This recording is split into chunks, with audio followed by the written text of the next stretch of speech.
Ooh, child, things are gonna get easier. Ooh, child, things will get brighter. Someday we'll walk together and we get it all done. Someday. Hey, as you come in here, testing out this new mic. Let me know if there's a slight delay in the audio. And then I'll switch back to the other boy. But just let me know. Let me know. Um, what's up? What's up? It's your main man, AB the Hero. We are back with another live stream. Like I said, it's Wednesday night. There's a lot of things happening in the world today.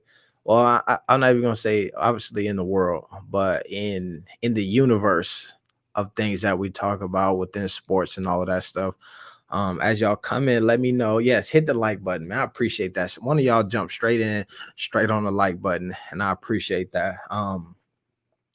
As y'all pull up, let me know. Is there a delay with the audio and the video? If so, let me know that in the chat.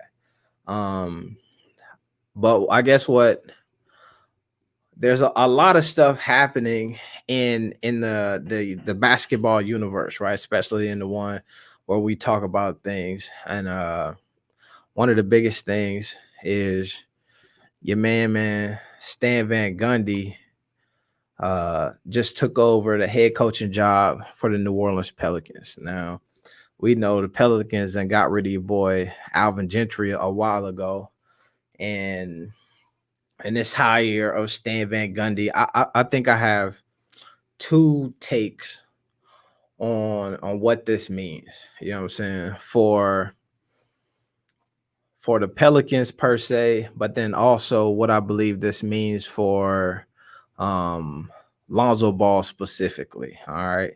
And in my first take, what I believe is in this universe where we talk about the Pelicans, the Lakers, the Lonzo Balls, the big baller brands, and all of that stuff, when folks hear Stan Van Gundy gets hired to be the head coach of the New Orleans Pelicans, what you automatically hear is, I don't know about that for Lonzo, right? I don't know how that's going to affect Lonzo Ball, right? It automatically lets us know, like everybody calls into question, like, what does that mean? We wanted to see Lonzo with a Mark Jackson, a Jason Kidd, a coach who may be a point guard whisperer.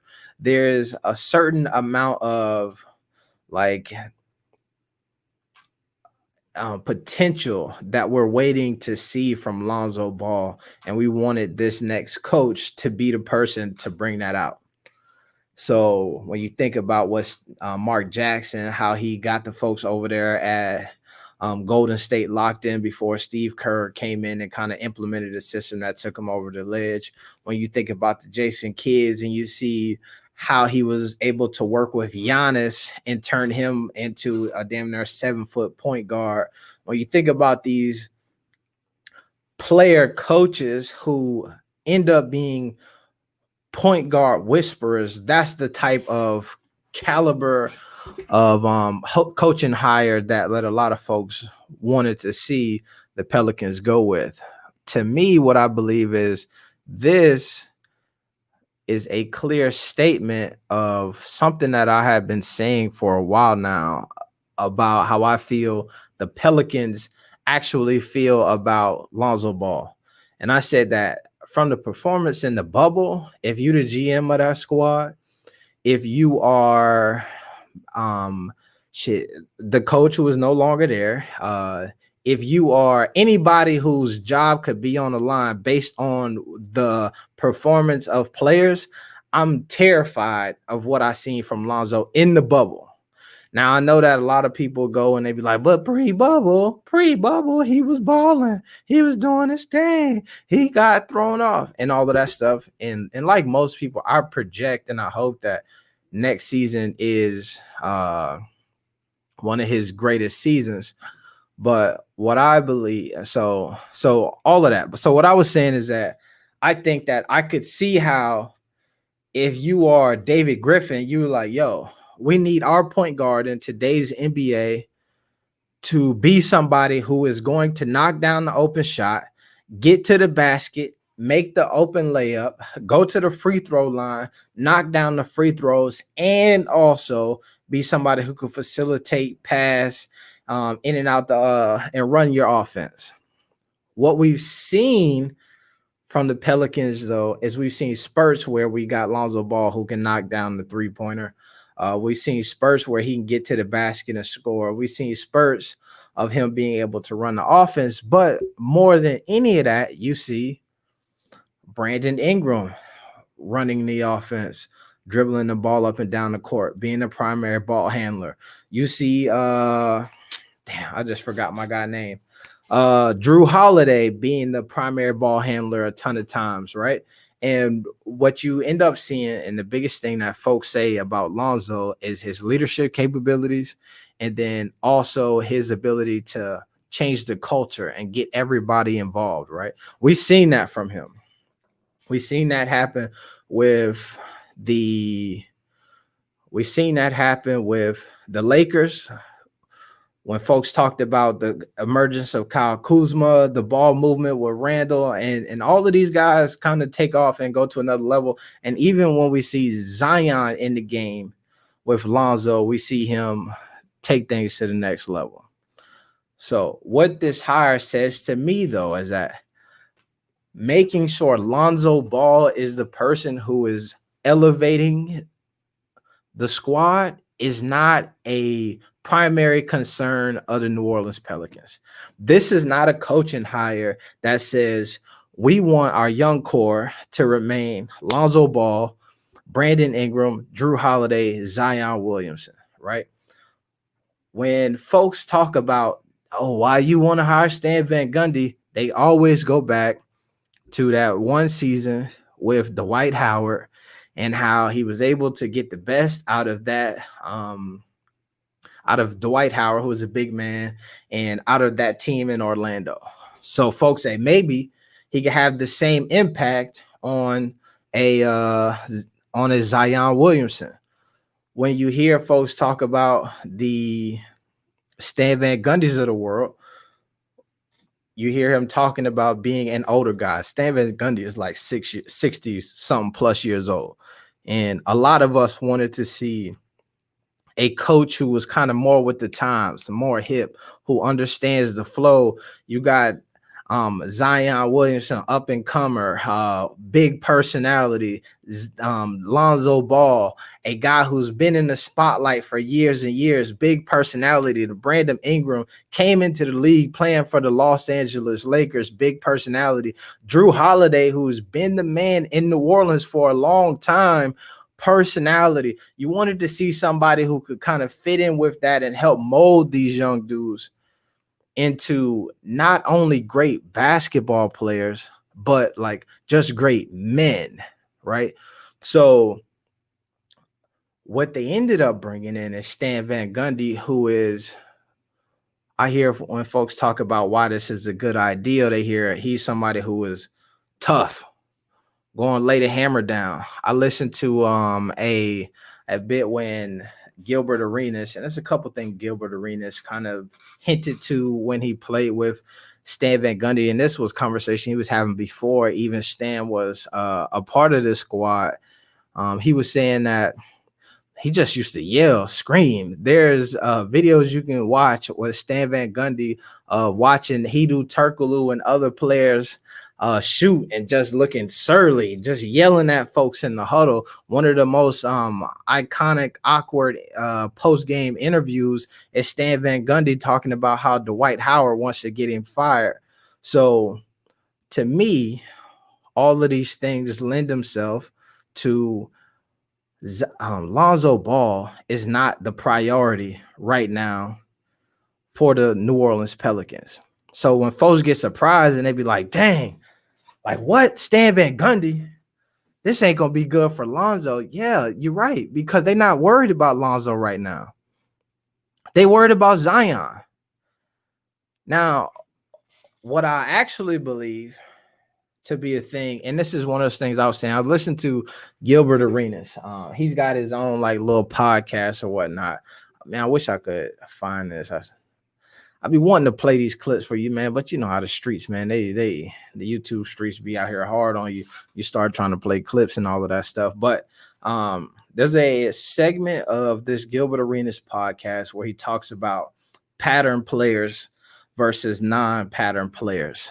And he's saying like the pattern player is somebody who comes down in a set and is, you know, we're going to run this play. You're going to come off the screen. Woo, woo. And when you put them in these situations, they are going to excel.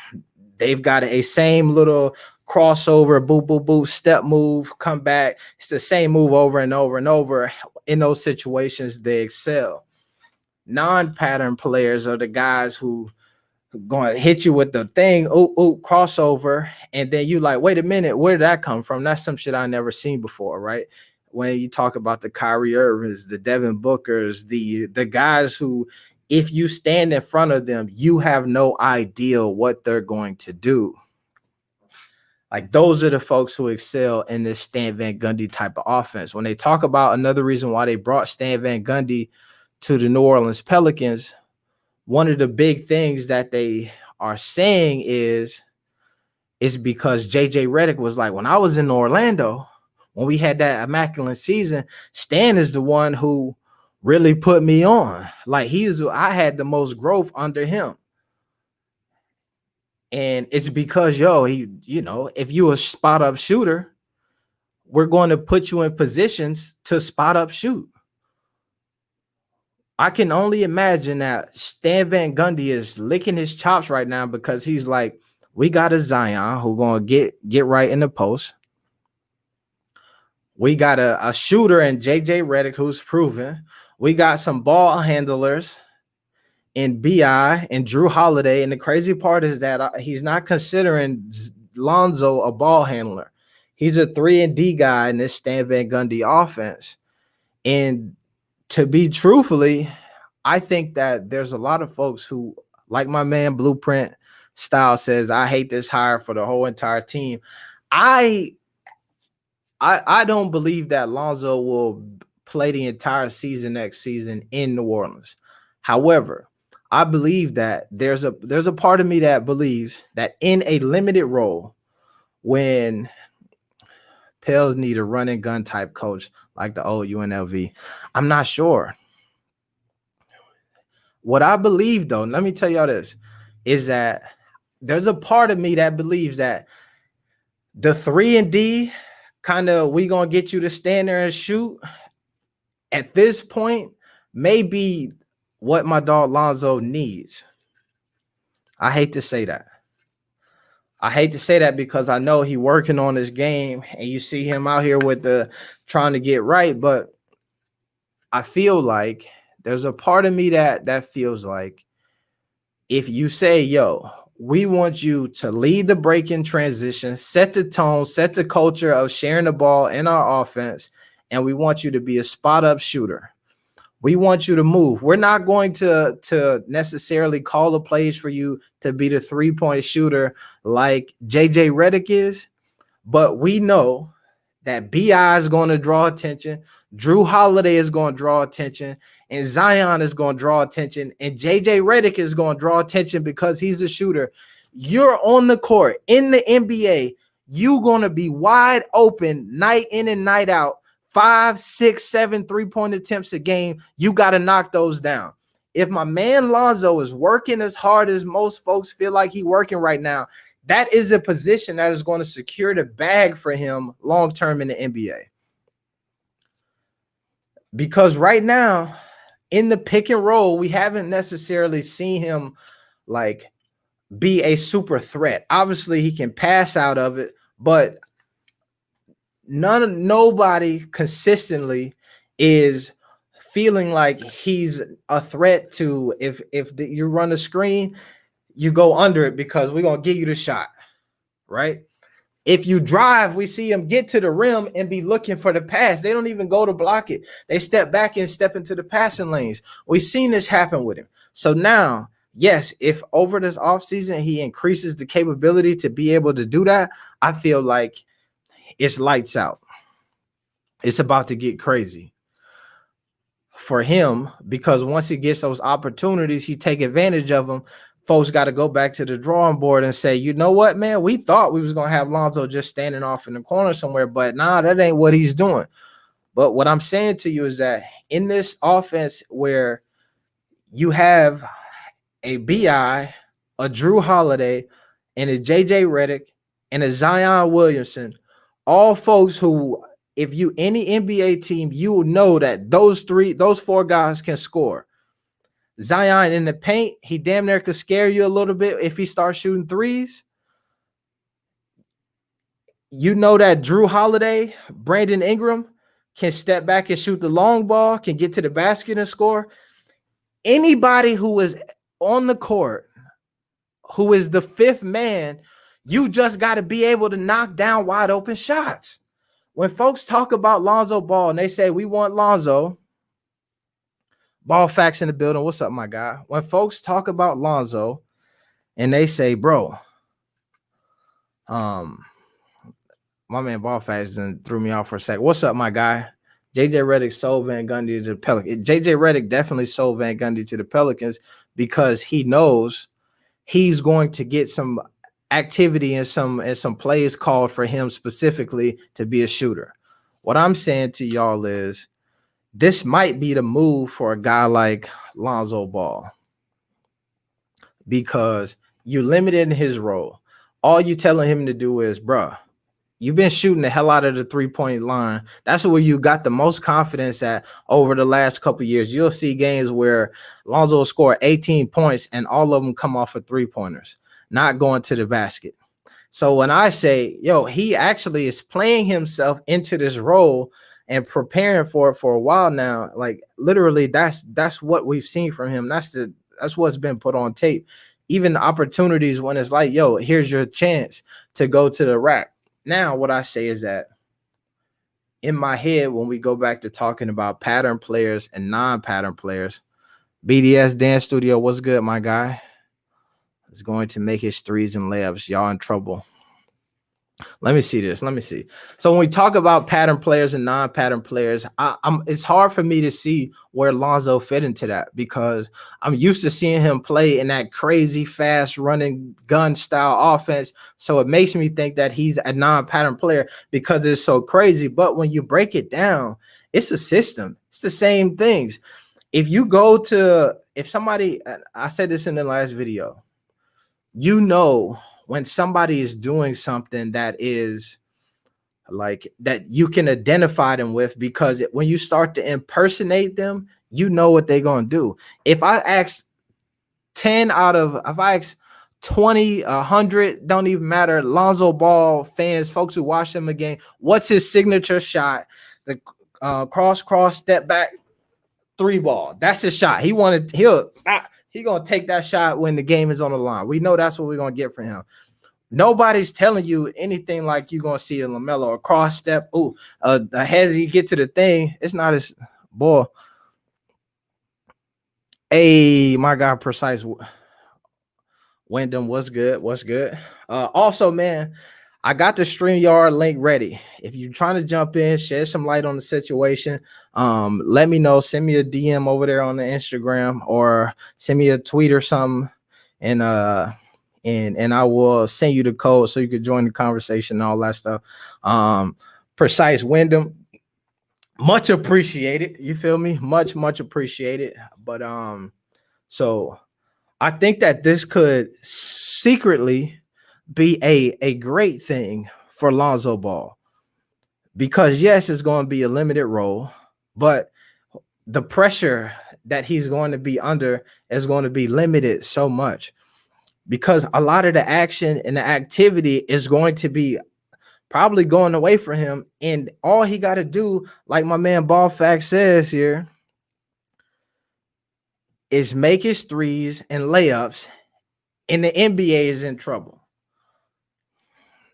Make the threes, make the layups, the NBA is in trouble. But yeah, I might need your help. So I'm I'm not saying that this is for certain going to be a great look for him. I don't know that. I'm scared for him, to be honest, because what we've seen him do in the bubble was not a great way to end the season for a guy who's coming into a contract year. But I believe that you put him on the court with Zion, Brandon Ingram, Drew Holiday, and you actually run some motion. You actually run some plays. You have a setup where these guys are generating some type of offense. I think that with a healthy full offseason, he's going to be able to knock down those wide open shots consistently like an NBA player. Hired in your opinion? Who should the Pels have hired in your opinion? So this is what I say. In my opinion, it depends on what the Pels' priority was. To me, if your priority is we want to get Zion, which Zion is the guy there. We want Zion to be as big as possible. We want him to develop. We want him to grow. To me, you cater to his needs.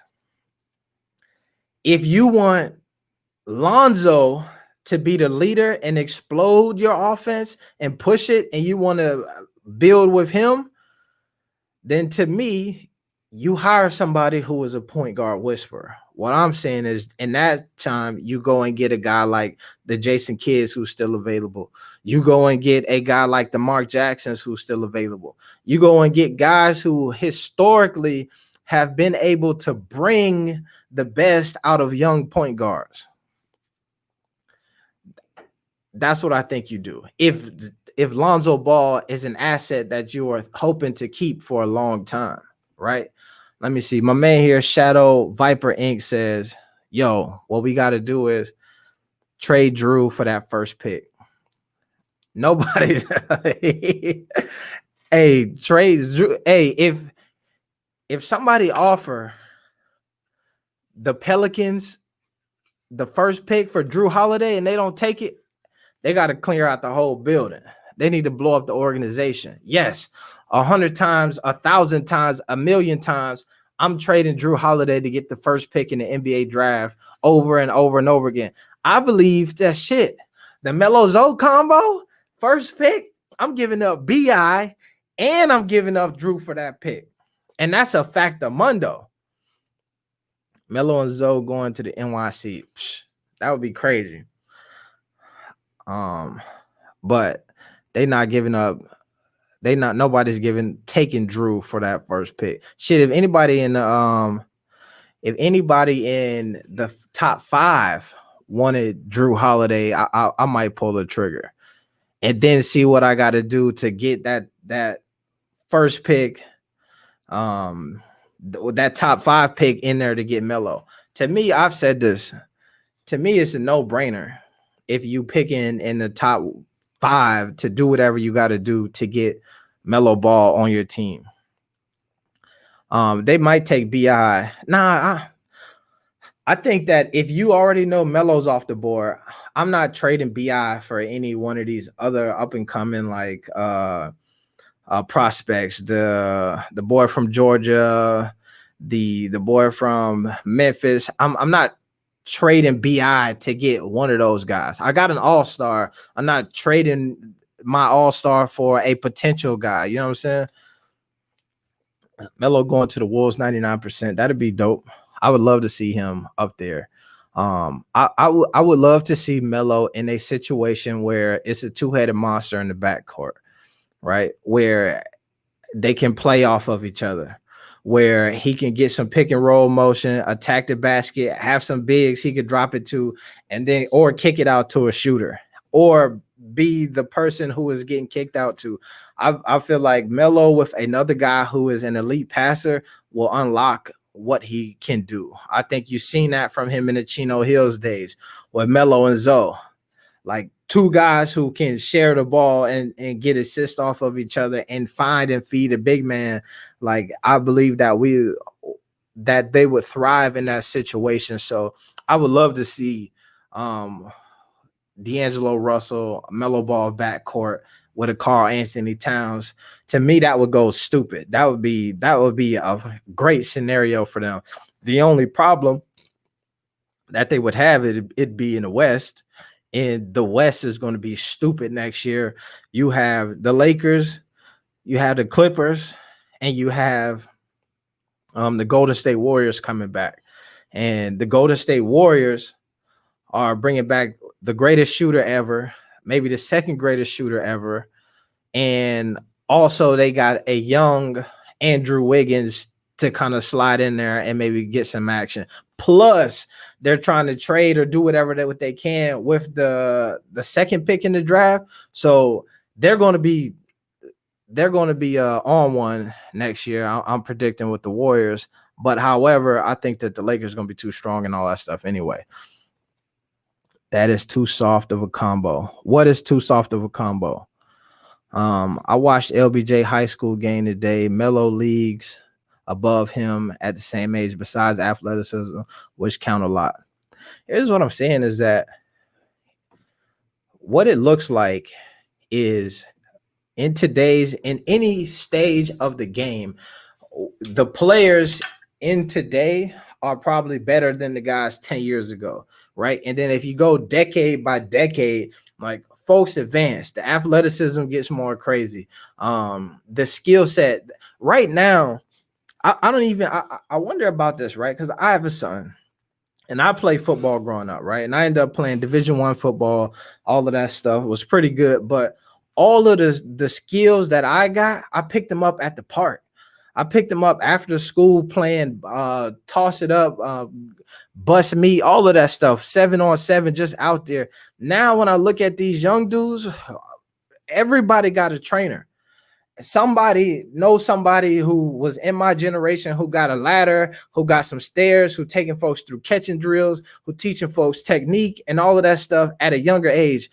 In the time where all we was doing was playing football in the street, basketball in the street, had a dirt hoop hooked to a tree in the backyard. These dudes is breaking in gyms to get hours on the court. So like the talent level of right now compared to back in the day is crazy because folks just hoop. Cat, Melo, and D'Lo, that'd be crazy. Warriors gonna be back on their bully. That's a fact of Mundo. I just don't think that. I don't believe that they have what it takes to beat Anthony Davis and LeBron James. I don't think that any of these combinations that are in the NBA right now, unless LeBron falls off like wet dope. And I'm not going to lie to you. If you watch some of the finals games with me, I was saying that LeBron was looking kind of iffy at sometimes, which is crazy when you think of the stat lines that he was coming out with. But like, there were moments where the turnovers or the things that he was trying to do just felt like, bro, you're doing too much. Simplify the game, bro, and get a bucket. You know what I'm saying? BI over Tatum. I don't know about that one. I think that's tough. AB, go back and read my long comment. All right, let me see. Which one? This one here. All right. I'm telling you, Timberwolves' time is now. They better reach out to the Pels to get their only star branding over that. Beyond Mr. Wolves easily. Hey, I say go ahead and do it, bro, but they'd be stupid. Somebody gonna get fired. Let's see. Hello, I already know that Lonzo is about to get traded. I think that I hope that he does not. I believe that he's going to have a window to prove himself at the beginning of the season because they can't trade him now. What we just seen him, yes, AB over Tatum, that's a fact of Mundo. But what we've seen from him the last time we seen him, what do you do for me lately in the bubble? Nobody was impressed with that Lonzo. Not many folks. So the value is not there, right? So we know that the hype is there. Man, I was hoping for Jeff Van Gundy. Hey, I was looking this up and it was funny to watch the clip where Jeff Van Gundy is getting dragged by Alonzo Mourning on his legs. Let me see, man. We got my man Andrew Walker coming through with the ooh. I can see Melo and Jello on the Hornets. That'd be a big move, man. I think that a lot of folks feel like there's some animosity or some beef between the Michael Jordan LeVar Ball situation. And I believe that Michael Jordan is above it. And I'll be honest with you, I believe that a Jello Mello conversation on any team in the NBA, I would love to see it. If it's in Charlotte, like it's whatever. Charlotte is one of those teams that I was watching this interview just the other day with Michael Jordan a couple of years ago. I'm probably going to do a video or something about it in the next couple of days. But he's just talking about the market in Charlotte. None of your top talent is trying to get there, right? So it is imperative for Charlotte to have great drafts. And it's imperative for them to get players who are going to be transcended in the draft, win early, and then get these players to make them feel like I got to stay here. Now, it's catch-22 because what we've seen from LeBron is he got up out of there. He felt some type of loyalty to his Cavs and ended up going back. And we see folks like Kawhi, once you get the W, you feel like, all right, I done gave y'all enough. Let me get up out of here. So that could backfire, which is then why I feel like getting a LaMelo and then getting his brother Jello to solidify them being there for a while, to me, is a no-brainer. But I think that when you have, and you're in a market like Charlotte, you need to have something else going on that's going to keep your top players there. We see Kemba Walker, who was somebody who in Charlotte, we like gave him a lot of like hype. Like in Charlotte, folks felt like Kemba Walker hadn't become like a all-star / superstar, like household name, simply because it was in Charlotte.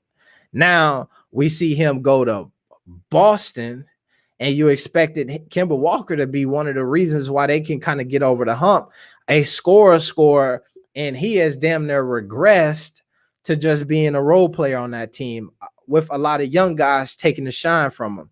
So like going to play for one of those squads may help a guy like Jello out because it's the Hornets or whatnot. But a guy like Melo could elevate that franchise, but then you also kind of get stuck in the shadows of just being in Charlotte. So if you sign it with Puma, that's a great deal because they not gonna sell no sneakers. I'm saying they'll sell some Melo sneakers, but if you have your own brand and you're trying to sell them out of Charlotte, that might be tougher. If you would a national or big corporation trying to sell sneakers out of Charlotte, you might be able to get it done. Let me go through here and read some of these comments. Andrew Walker, man, I appreciate that, man. That's much love for sure. Let's see. BI is on the market. I think you have BI on the market. I think that for the Pelicans, I believe that for them, the only untouchable is Zion Williamson. And anybody else, we really trying to figure out what's going on. The Warriors need Big O. I think that they would love to have, they could use a Big O, but I think the tough part for them is you got Draymond. And Draymond is typically a defensive stopper. And when we've seen them do things, I don't know if, let me say, I think that he would be a dominant presence for them, right? But we've seen them dominate with JaVale McGee. Like, do you need to go out and get Big O to get better, right? What made them unstoppable is when they got a Kevin Durant, a dude who can also get you a bucket just as easily as our other two guys who can get buckets. So then what we do with a Kevin Durant is we just become a more efficient team. We have Steph and Clay, and we don't necessarily need them to be as high volume shooters. We just need them to be efficient scorers. And so that's the reason why I think that you could go pick up Big O and he's not going to hurt your team that much, but he probably not going to give the Warriors as much value as maybe some other team would get from him.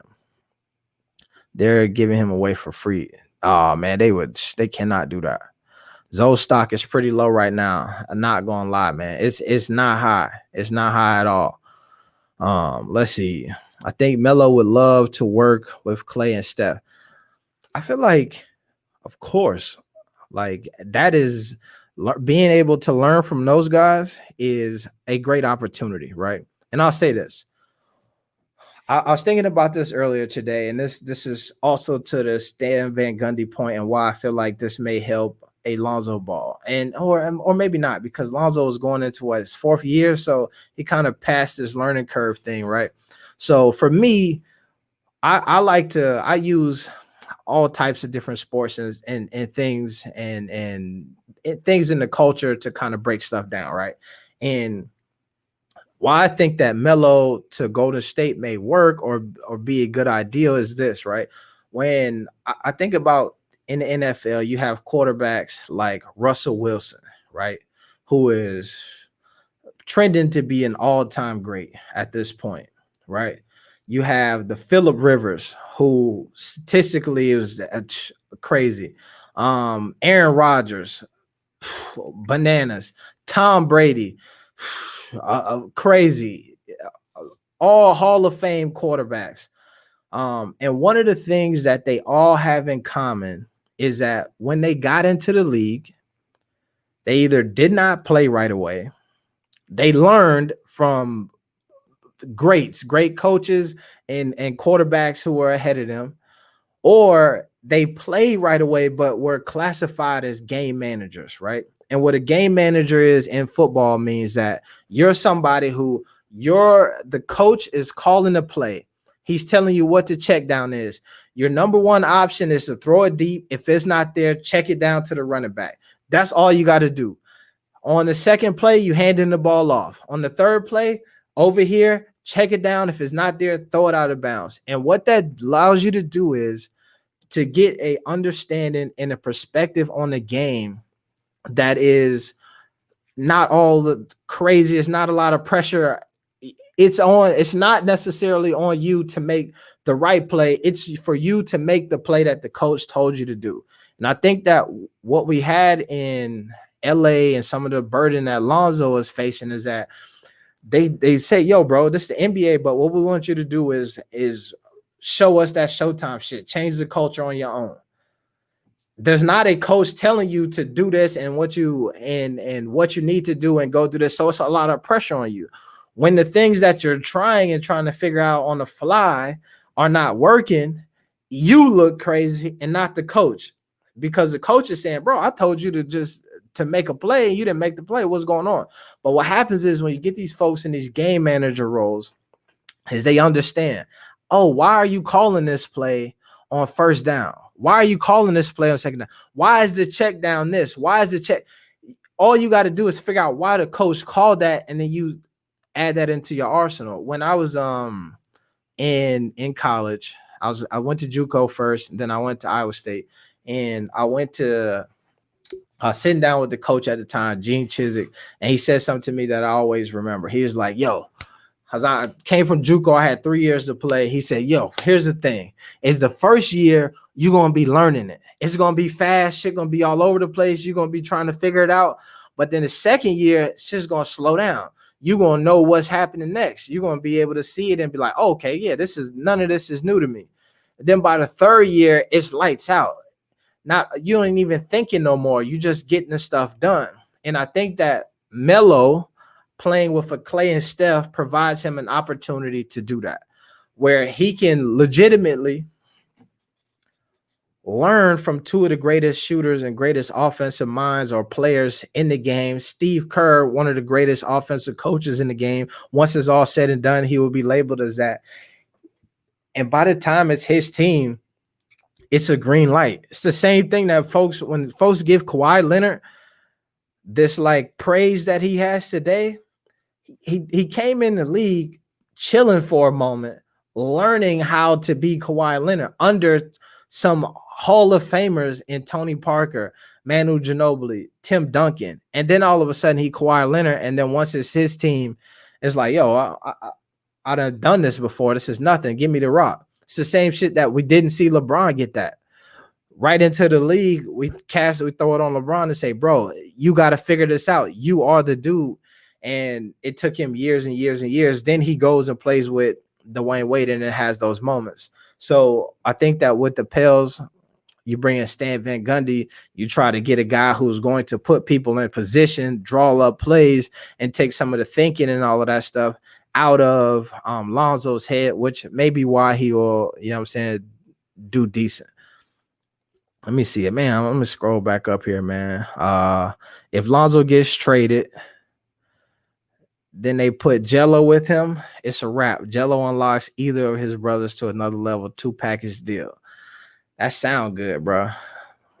I think that it for me is it's not even about unlocking. Like I said, if you get Jello and on the team with Melo or Zoe, all you do is you secure that brother who is going to be the reason why you end up trying to make that work anyway is going to be there for longer than he probably would have been in the first place. Van Gundy is a drill sergeant. Melo won't F around with him in charge. He'll yank him if he shoots 30 footers.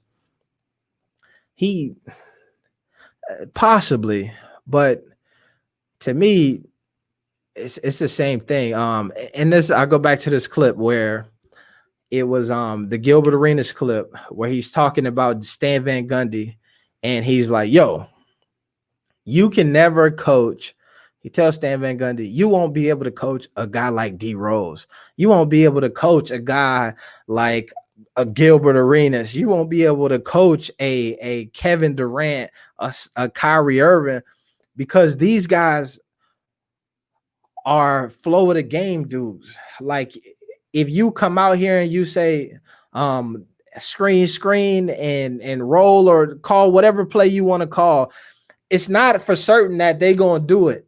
They gonna audible that mug. You know what I'm saying? And Melo is that type of guy at this point.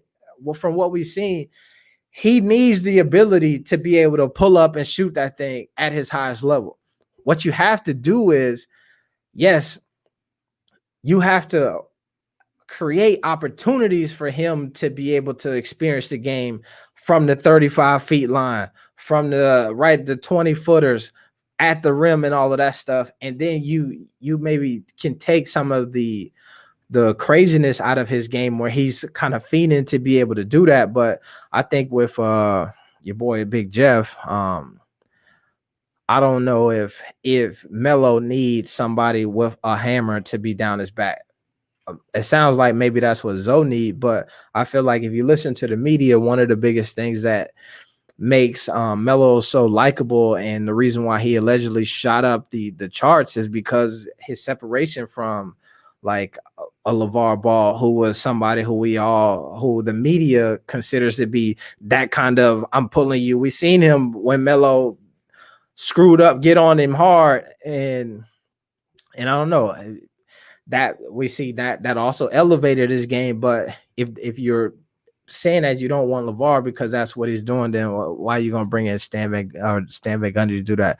Jeff Van Gundy is ultimate anti-offense. People forget that he got ran out of Houston with T-Mac and Yao and replaced for Rick Alderman, Safactamundo. People forget that because I forgot it. You feel me? From reading Coach Gundy's thoughts on Zoe, I think Zoe will not get traded. Go read what he said regarding the team. I was asked, as these thoughts that he said, because there's some clips of him talking about the Pelicans before he even got considered for this position, and then there's some stuff I'm sure that came out just recently. So I'd be interested to see like which one those are.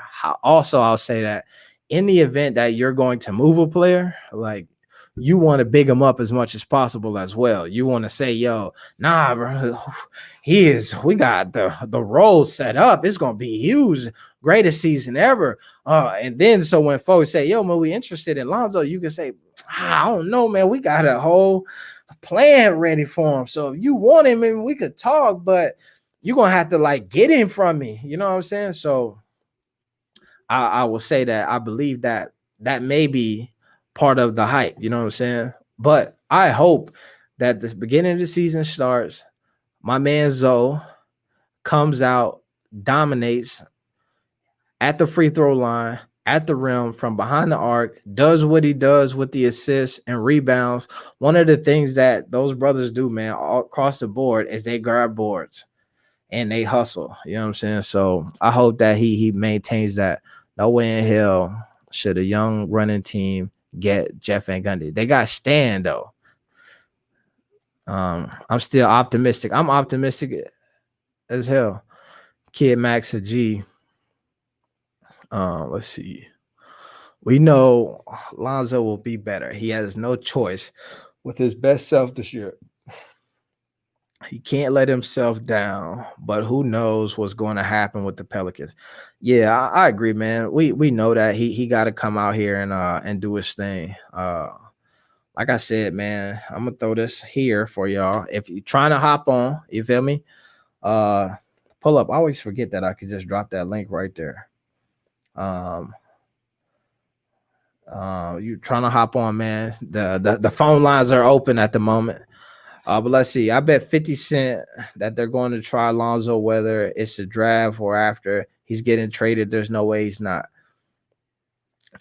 Man, that's what I'm saying, man. I think it's coming. My man Kid Max doesn't agree though. No, Zoe not getting traded, in my opinion. This is his last shot before potentially being traded. I think he's really going to start dunking more, which means more effective game changing drives and penetrations. I would love to see him dunk. I think that's one of the craziest things is we seen him be a high flyer at UCLA. Like one of his first plays was where they threw a lob to him and he went and got that thing. You know what I'm saying? So I would love to see that part of his game come back because from what we hear, I mean, my man got a 40+ inch vertical. Like, let's see that boy. Plus, the Pelicans are going to trade for Obi Toppin, and Zoe is going to be involved with the trade. Let me see, man. Obi Toppin is the big. I really don't. Because you have Zion, right? I don't think that they need to go for the Twin Towers situation or the tower with the round mound. You know what I'm saying? You don't need two power forwards, not in the NBA in which they are moving the ball and running as fast as possible. So, like trying to get another super big superstar guy or trading to do that, to me it seems pointless for them. Now, do you need a big dude? Could you get somebody who's going to give you some solid minutes? Yes, but I don't see you build the offense around that. Let me see. Doesn't matter how low his stock is for things that have salary cap issues, teams that have salary want to trade down. That works for them. That's a fact. But I think that what would be dangerous about that for him is that if he gets traded to a team who has those salary cap issues or a team who is trying to, and obviously they got the things put in place to kind of help you from tanking. But if you get traded to a team who maybe is trying to rebuild and not have the greatest season, like, and they salary cap issues and that whole thing, like that's not also great for your value kind of moving forward. All right, let's see. I don't need to see Jello with Melo to the Hornets right now because Melo needs to get himself established first because it'll look like Melo can't do anything on his own. Here's the thing is that I agree with you, but I believe that a Jello Melo to the Hornets is the equivalent of Giannis Antetokounmpo and whatever brother he got at in Boston with and in Milwaukee with him Antetokounmpo. Like I believe that Melo is definitely playing right away, and Jello is going to be like trying to earn his way onto the team. So, like I'm saying, like I don't believe that there's any NBA team who at the start of next season would bring Jello in and then put him on a roster to be playing right away. I think that there's a lot of them who may bring him in, put him on the G League squad, let him earn his minutes and like kind of work his way up. But that's why I think that a Jello Melo on the same team situation could work because it's really like a Jello Melo, a Zoe and Jello, or Jello Melo Zoe in the same organization. And so they will be in the same organization, but not necessarily, you know what I'm saying, playing NBA minutes together. That won't work for a player like him. He's way too inconsistent. Melo not going to the Hornets, if anything, they would trade that back. Nice. If things go south, I'd like to see him with the Bucks. I just need confidence up back. I would love to see Zoe with the Bucks. I'd love to see him on a team that's contending. What we've seen from him so far is playing for teams who are in the bottom of the NBA.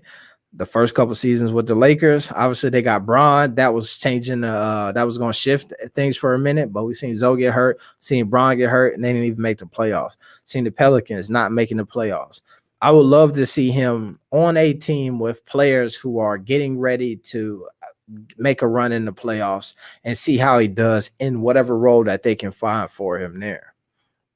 The tough part is that most of those teams have ball handlers who are scorers and passers. You know what I'm saying? You think about the Rockets, the damn Oklahoma City. Chris Paul can get you a bucket and he can facilitate and run the offense. John Morant was a game or so out of the playoffs this year. Can facilitate an offense, can get you a bucket. Damian Lillard and his boy McCollum, same thing. We look at that's what I'm saying. It's gonna be tough, man. Either way. Oh shoot, there go my bad. I didn't even see my man here. Who jargon down here? Let me jump in here. What's up, my guy? What's the deal, dog? Man, I see you killed it, man. I had to hop on and join, man. Hey, man, y'all, I appreciate you sliding through, man. You know, it's 3 times a week we out here. That's the move, man. God out. Yeah.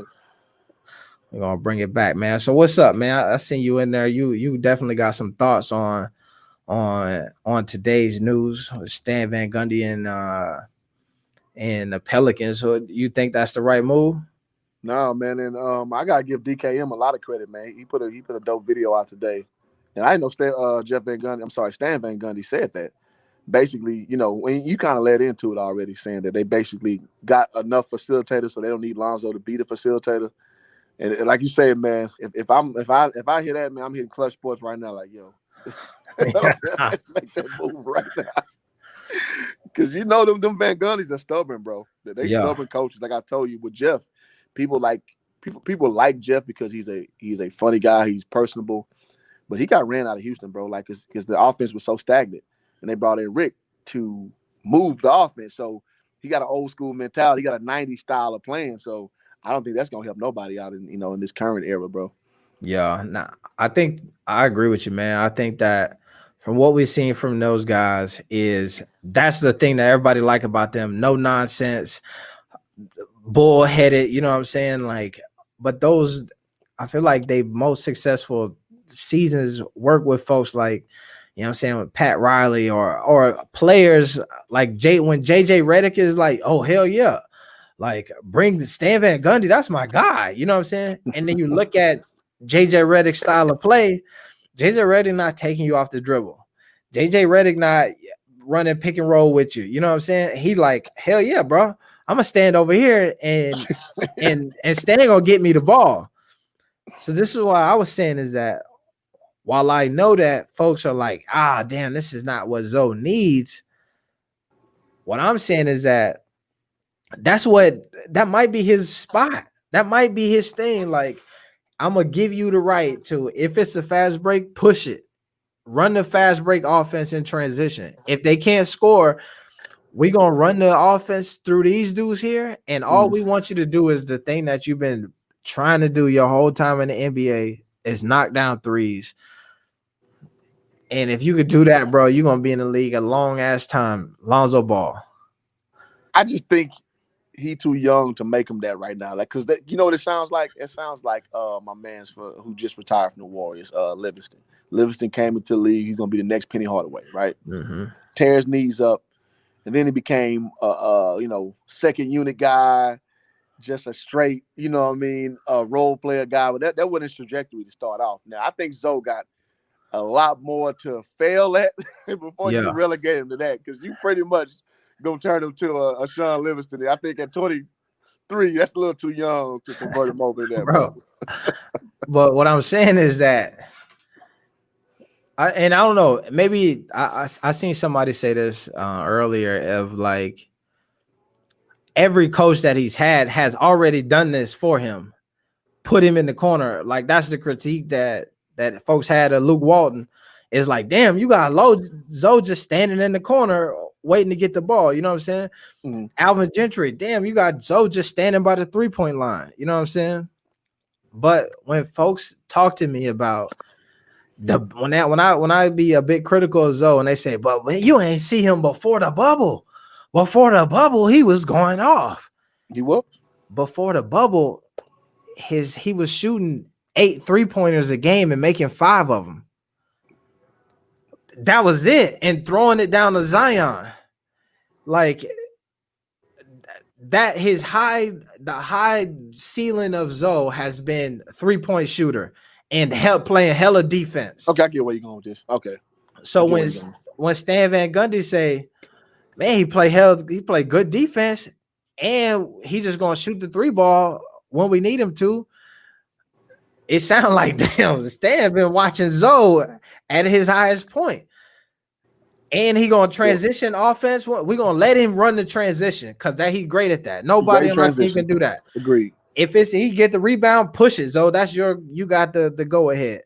But once we get into the half court, if it's up to you now, half court offense, and you need a bucket, who you want the ball in their hands? BI or Zoe? Not goddamn Lonzo Ball. Okay. And you know I love Zoe, man, but it is what it is. Like, he's good at transition, but when you slow that momentum down, he gets timid. He don't have a breakdown move like that. Yeah, so I agree. I mean, I'm not arguing that. I just think they're a team that can do a lot of transition. That's what Miami did when they first got together with Spo and LeBron and them. That they were big on transition. So you can do that. Mm-hmm. It's just, I mean, at some point you got to have a half court game. I'm not disagreeing with that. Yeah. So that's where I think that it could be a good opportunity for him. You know what I'm saying? Yeah. Let me see. My man here say, you guys don't realize how Lonzo's usage rate already is wild. Averaging 7 assists. You crazy, AB. But is it 7 assists coming in the half court? Or is it 7 assists coming from pushing the ball up in transition or drop? You know what I'm saying? Like, in games where I see him just get assists like that, and I think that he does better than anybody else to get Zion going, is making sure Zion gets the ball. That's the scary part about having BI and Drew Holiday be your ball handlers, is they not giving Zion the ball to save their life. You know what I'm saying? Zoe is not on the offense end. I promise, I swear to God, I'm not shooting it, man. I'm gonna get it. You know what I'm saying? he not doing that. He throwing it down there, and then Zion gonna give him 5 assists just for throwing me the ball. Thank you, Zoe. I mean, that's smart though. Like, I mean, as a point guard, that's your job. Your job is to get your guys in the ball in the spots where they're gonna score. So I'm not gonna demean him for that. But to your credit, he got to get a lot more proficient in the half court, man. That's just facts, man. Like, you got to get a 1 or 2 breakdown moves, a blow by, and get by somebody and attack the rim. Like, and Zoe, I don't know why he won't do it. Like, he goes so soft. I mean, dog, go put somebody in the basket. You 6'6" and pretty athletic. Put somebody in the basket, because then they'll stop challenging you, man. Like, I don't know what goes through his mind when he attacks. LaMelo don't have that problem. LaMelo gonna go with reckless abandon. He probably gonna get hung, but he gonna try. So at least, dudes start, they learn how to handle you when you're attacking the rack, man. I just think that's going to be one of Zoe's biggest obstacles, man, of just figuring that part of his game out, man. Yeah, I agree, and that's part of like why I am critical of him, is because that's the part of the game that everybody wants to see from him, but like he won't unlock it. Like, just go get to the basket. Even moments where you seen Jimmy Butler start doing this too, and he start trying to be so pass heavy. He's doing it in the finals where he get all the way to the rim and then turn around to throw it back out. And it's like, bro, make a layup. You right there. And so I think that if he consistently just did that, even took some bumps, took some bruises, and you know what I'm saying, got your shot blocked a couple times, figured out how to get some jelly on it or whatnot. Like, I love to see that more so than what we're seeing from him right now. Because I think that right now teams know that sometimes he won't even shoot it, even if he drive the lane, which is another reason why I'm like, when the coach say, yo, I was watching him, man, and I think that we'll take the ball out of his hands in half court. It just makes sense to me because I've seen you not want to score in times, and I've seen you show a willingness. I mean, be right. All right. Okay, hold on. We got somebody else just joined in here. Just Shay. Let me see. Oh man, I had to go real quick. What's up, my guy? Girl, first of Oh, all, girl. Sorry, Just Shay. it's cool. I can't stay for long because like I'm getting ready for work, but I just like to say first of all, I'm a fan of the Ball family, like all of them, Mhm. especially LaMelo. But like with Lonzo, I just feel like I don't want him to get traded or anything, but I just feel like some coaches might look at how inconsistent he played in the bubble, even though he might have not played like that all season. They Mhm. might look and be like, oh, well, I don't know if I can trust him to be my starter.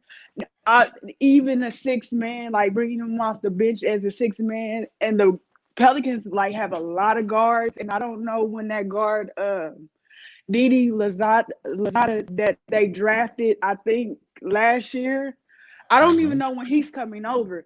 They need to get bigger in the front court, I think, and that's the only reason why I said they needed to get Obi Toppin because he might not be fast, but you know he gives them what they need as far as like a stretch four and Mhm. all of that. And I think he would fit great next to Zion, of course, because he can rebound and shoot the three until Zion gets better at that. Mhm. Nah, I dig that. I feel like to me, what you said is spot on. Like I think you really gotta believe in Zoe. Like you gotta be one of these coaches who, like, man, I just see it in him to be able to look past what you've seen in the bubble and still feel comfortable putting your job on the line going into next season. You know what I'm saying? Or Right. like you gotta have talked to the folks upstairs and y'all on the same page of like why you testing this thing out. But I agree with you 100%. Um, I do think that I could see them having the Obi Toppin situation and having that stretch four being out there with them. I think, like you said, though, man, they got so many guards that, Yeah. and unless Obi Toppin come in and it's like him and Zion is neck and neck with like either one, we can give either one of them the ball, we're gonna get a bucket. I feel like it would be you could probably do more. What you would have to give up to be able to get that pick to get him to me feel like damn, like it might be a bit of a waste. You know what I'm saying? Yeah. If I'm because I don't know the difference between the two. I just know the names. But Stan Van Gundy did coach the Orlando Magic, didn't he? Yeah, Stan Yeah. Van Gundy was Orlando Magic's coach. We also got Kid Max just joined right here. He coached Orlando. He was I think Orlando was he just dropped out. He was with Orlando. That was his best season in the NBA. He was with Miami for a little bit before they won the title with Wade and Shaq. So in Orlando, yeah, he had Dwight Howard and all of that stuff. Yeah, because I was thinking about that team, and I mean, I'm not saying Obi Toppin because I've heard that they compared him to Omari Stoudemire. So I'm Mm-hmm. not saying he's like a Rashard Lewis, but that's the real reason why I was like, you know what, with him being the coach, maybe that'll work. And I remember, if I'm correct, that DJ Augustine was on that team. I can't remember who else was on the Mm-hmm. perimeter though for that team because I remember watching them in the playoffs. I was sad when they got, booted out. My Yeah, feelings yeah. was hurt. They had a squad, man, back then. Was that JJ Redick? I believe was on that squad too. I can't remember. I know JJ I Redick. know that team was nice. There was I dope. re- And they had my guy Rayford Austin, Skip to my Lou. yep. Yep. Yeah. So He was on there. I mean, we'll see. I hope Brandon Ingram, stays there and stuff like that. And I really want them to keep them together, to be honest. But I just think they have too many guards. Yeah, I think so too. They got too many dudes who folks who people feel like they should be having the ball in their hands. And I think that folks know that Zion is fast and they want to see him running up and down the court, but he's way too big to be in a Yeah. super fast style of offense. We got KJ Sports talking here. What's up, KJ? What's Well, going on? hey, What's going on? hello. Uh it's all good. So man, what you thinking, man? I seen you've been hella active in the comments. Uh do you think that this is the right move? No, not really. I mean, for me, it might be good for Stan and Zion and probably Bi. But the way he was talking about Lonzo, like, nah, it's dead. Like, Lonzo not like he's not gonna get close to UCLA, though. He's not gonna have the opportunity. Not with this team. Mm-hmm. Yeah. See, I think though, this is what I'm saying is that UCLA Zoe pushed the ball up the court. Um, they were playing super fast, right? In this style of offense, it sounds like it's going to slow down a lot, right? But I think that it opens up for us to see a Zoe who we have not seen before. He's kind of had the opportunity to, but it's been like limited of like Zoe without the ball. On the offensive end, can we get you to drive to the basket? Can we get you to not drive but cut to the basket and then and score that way? You know what I'm saying? Yeah. Can we get Zoe wide open, knock down the three? Can we get Zoe to elevate? Let us throw the lob up to you. They starting to double Zion. You cut to the basket, we throw it up, you slam it down. Give us some of that UCLA vibes. Yeah. The NBA, and I don't know. I like I said before, everybody on this team. But another thing I had noticed last season was I hated when Drew Holiday or Josh Hart sometimes guarded small forwards. I thought that was embarrassing, and they definitely need some more small forward depth. But Because it just made me. I mean, I was like, I don't care how good your defense is. Sometimes height matters, and you need guys that are up height to guard. People like LeBron or who that's else supposed is? to be Brandon Ingram, but he's not really. He ain't Yeah, built like he gives me KD vibes. Like KD can guard his position, but he really can't because he's so skinny and stuff like that. Mm-hmm. That's what I think about when I see him. So that's why I was like, they might not get another small forward, but I think they should. If you they not, got to. yeah. And I think they need a desperate. I hated Nico Millie so bad. I don't. Every time, oh, he's 28 and he's a rookie. I don't care about his age. I just care about his play. I hated him. He was all right. Desperate. He couldn't guard. He couldn't guard nobody. That was the only thing. Yeah. Here's the question for you though: if they get a small forward, especially if they trade or do something to bring somebody in who can be a defensive guy, truthfully, that is the thing that Zoe is supposed to be doing for them next year. Like in this style that they talking about trying to play, if you bring in another defender, then Zoe, like you said, he might not even be a sixth man in that type of offense. Well, it depends if Drew Holiday's there or not. Okay, yeah. Which I think he if Drew will be. Holiday's there, it might get a little messy because he's supposed to be the face of the franchise, so he's probably gonna be starting over Lonzo. But I think Lonzo's gonna start regardless. They're not gonna split up Lonzo and Zion. Zion's probably the reason why Lonzo might get an extension with the Pelicans. Yeah. True. I They're just think break that up. like I like Brandon Ingram. He's just too skinny.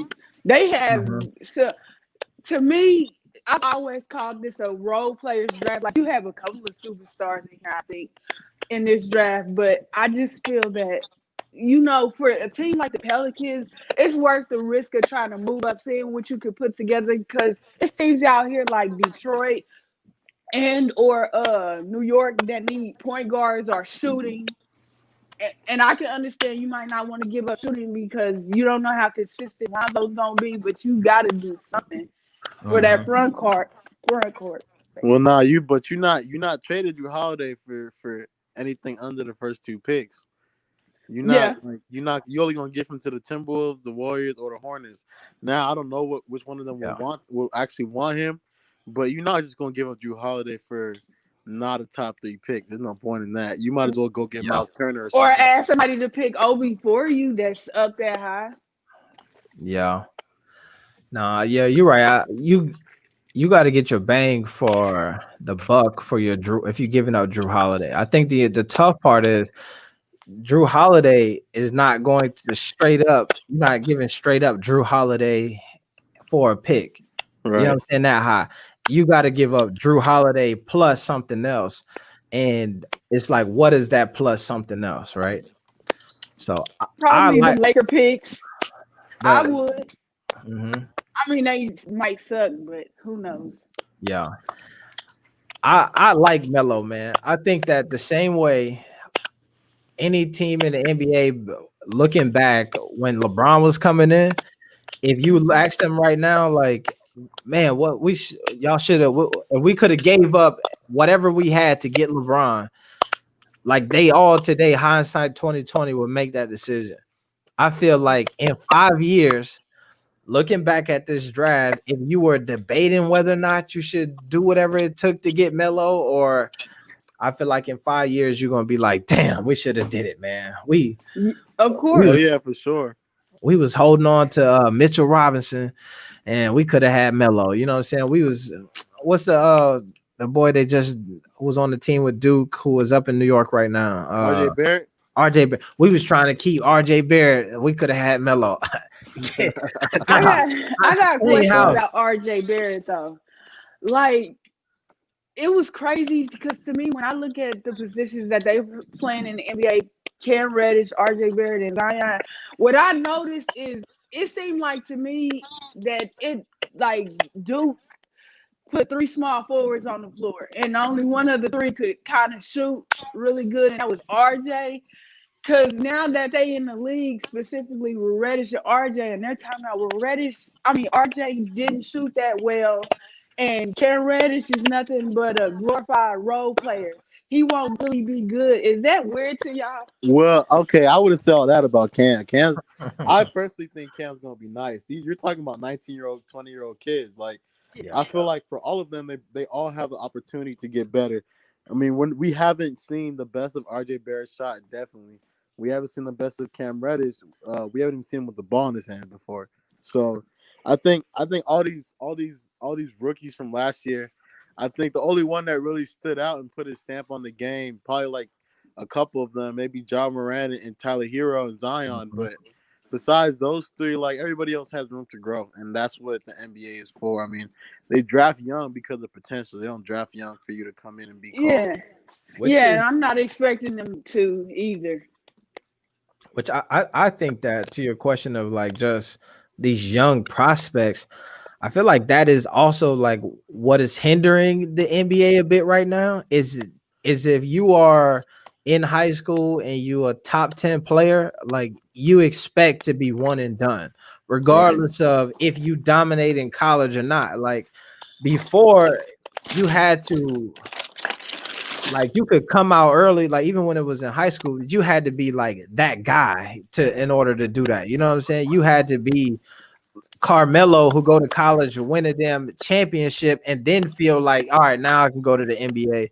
Now you could come off the bench in your college season and then And go to still the get NBA. drafted first round. It's exactly like I don't know what it is, and like you said, it's they looking at potential and not what you have. But I think it hurts these young players because we be in these positions where we at now, where you look at RJ or Cam and you be like, man, they trash.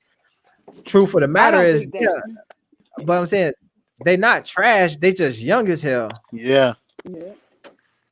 and I mean, it might, but personally, and that's the difference. That's why I don't like when they try to compare LaMelo to all these other people. It's like this boy played pro. You know what I'm saying? Like this dude been playing pro since he was 16. And regardless of what you say, he has the experience that these guys don't have with the rock in his hands, and that's the difference. Like Yeah. a lot of these, even in college, a lot of these college players they didn't have the ball in their hands. They didn't have to make decisions. Yeah. So a lot of these people might be able to make decisions, but they're not on the level of LaMelo, who's had the ball in his hands already as point guard. Mhm. He's obviously the best point guard. He's 6'8".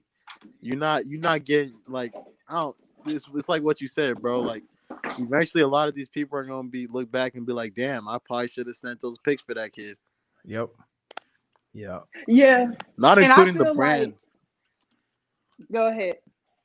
No, I was just saying, like, not already including like how much revenue he's about to bring in for these cats, bro. Like, the amount of like jersey sales is gonna be ridiculous. Let's be honest. He might jump in the top 5. He probably will jump in the top 5, easy. Especially if he has a good rookie year.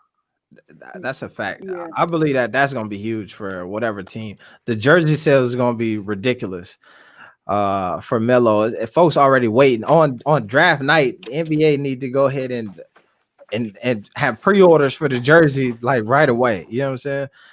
That's going to be bananas. I'm trying to add Kid Max here, but he I had some technical difficulties. The Illawarra Hawks jersey sold out like right away. The Hawks, the Vitotas jersey sold out right away. You know what I mean? And they was taxing. They wasn't like giving these jerseys away. Like you had to spend $100 some on the jersey. cheese. Yeah, and it wasn't even like it was Nike hella quality. You know what I'm saying? It's a paper mache jersey. The kid is worldwide. I mean, like that's the difference between like I saw DKM was talking about how him and Zion, like, oh, he's bigger than Zion. I agree. I mean, like, Zion's huge, but Zion got huge. He was huge in high school, but he cemented himself at Duke. Mm-hmm. Everybody been on about Melo since he was a freshman. You know what I'm saying? Like, and they watched him grow, so they already have the emotional attachment. Then you add in the fact that he played in other countries, so all these people in the countries are going to be buying his stuff too. And then now you have a brand that's worldwide with Puma, where they can go to all these European countries because they already sell stuff there, right? So now you can like just have the connection off rip. Like he's set up to have a lot of success, a lot. You know what? It is interesting, and I don't think that I had thought about this till you just said that. Like, yes, LaMelo is an international figure at this point, right? Because the brand, even with the international incident with Jello in China, right? That was a global phenomenon. You know, him traveling around the world and playing basketball in Europe, in Australia, global phenomenon because of that. Folks pulled up and showed out. But I think that I forget that while Puma like market value here in the United States is not crazy, like maybe the brand recognition in these other countries is a bit like stronger than what, because they more soccer exactly. So as they try to expand their reach into basketball, like for somebody overseas who probably already got 3 or 4 Puma soccer cleats, it's not a big ask to be like, damn, now I can get the Puma basketball joints for Melo. Exactly.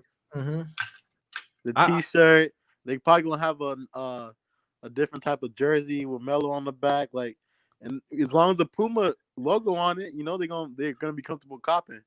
Yeah, and I think too, one of the big things that folks are going to appreciate with the Puma thing is the accessibility that it's going to have, and like the quality that you don't have to guess. You know what I'm saying? So like folks could talk trash about the brand and say, but you ain't going to get it. You know what I mean? Like those type of issues are not going to happen with the Puma, the Puma bag or the Puma merch. You know what I'm saying? So, but even though I feel like a lot of times it wasn't warranted for the brand, but like I think that to the casual, it's going to be one less question that you got to ask when you start to thinking about Melo Ball and copping his merch. Yo, I wanted to ask you something. Do you think like the draft process when it comes to him specifically, like even though we know what his inefficiencies are, that a lot of people are just nitpicking still because they're mad that he's possibly gonna go top 3?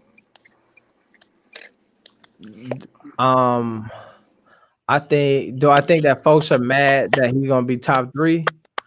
I think I would say that I think the reason why we seen him go from in the last year, 2 years from and not being on a draft board at all. Like folks didn't even have him, they were acting like he didn't exist to like being on the draft board, but like in the second round on some of these folks to now being like a no-brainer number one pick is because we seeing him get closer and closer to like what normal is. You know what I'm saying? So like if he had gotten drafted top 3 coming straight out of the JBA or not going back to high school and not jumping through some of these hoops that we've seen him jump through, I think people would have hated his guts. You know what I'm saying?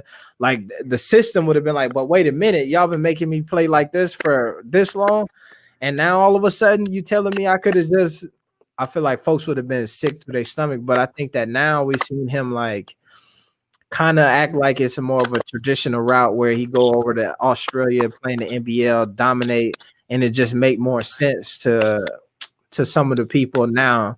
You even see when ESPN talk about him, they leave out some of his stops that he's made. Yeah, JBA and all that. Mm-hmm.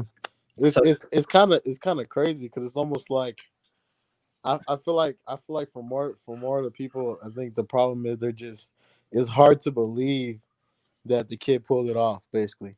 Because at the end of the day, we seen him from a freshman, right?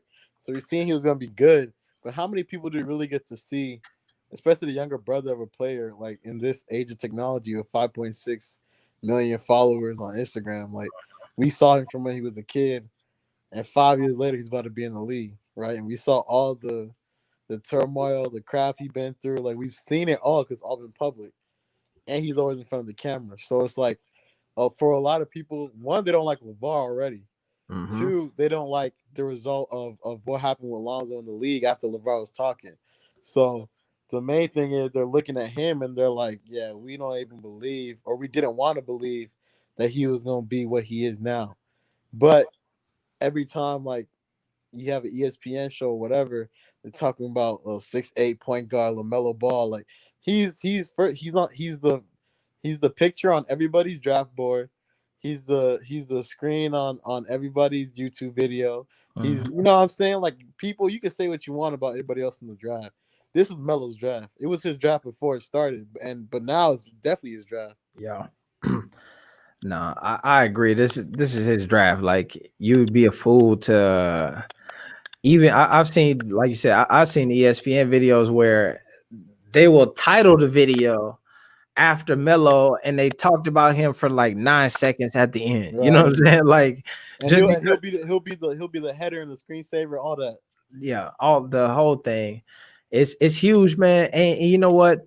To the point where you're talking about the journey and folks growing up with him, right? If you really think about in this age with technology and the access that we have to these young prospects at an early age, like how many of these guys in 7th grade, 8th grade are going viral and you know about them as 8th grade hoopers, you know what I'm saying? Yeah. And then you get to watch them either fall off throughout the process, right? In the 8th grade, they the next biggest thing, the top pick in they be like 2024 draft, you know what I'm saying? Yeah. And then by the time sophomore year come around, you never heard of them again. You know what I'm saying? Or these guys who make it to the college and then they don't pan out to be the next level. So it's like what's even more crazier is that you got a LaMelo Ball who has been in that same era and has managed to like survive exactly, and make it to this point where one of the only guys who, with all of that hype, is now in line to like once it like a LeBron James to like back it up. Exactly. Obviously, Zion is one of those dudes who, you know what I'm saying, by sophomore year he was that dude, but we talking LaMelo from freshman year, you know what I mean? Yeah.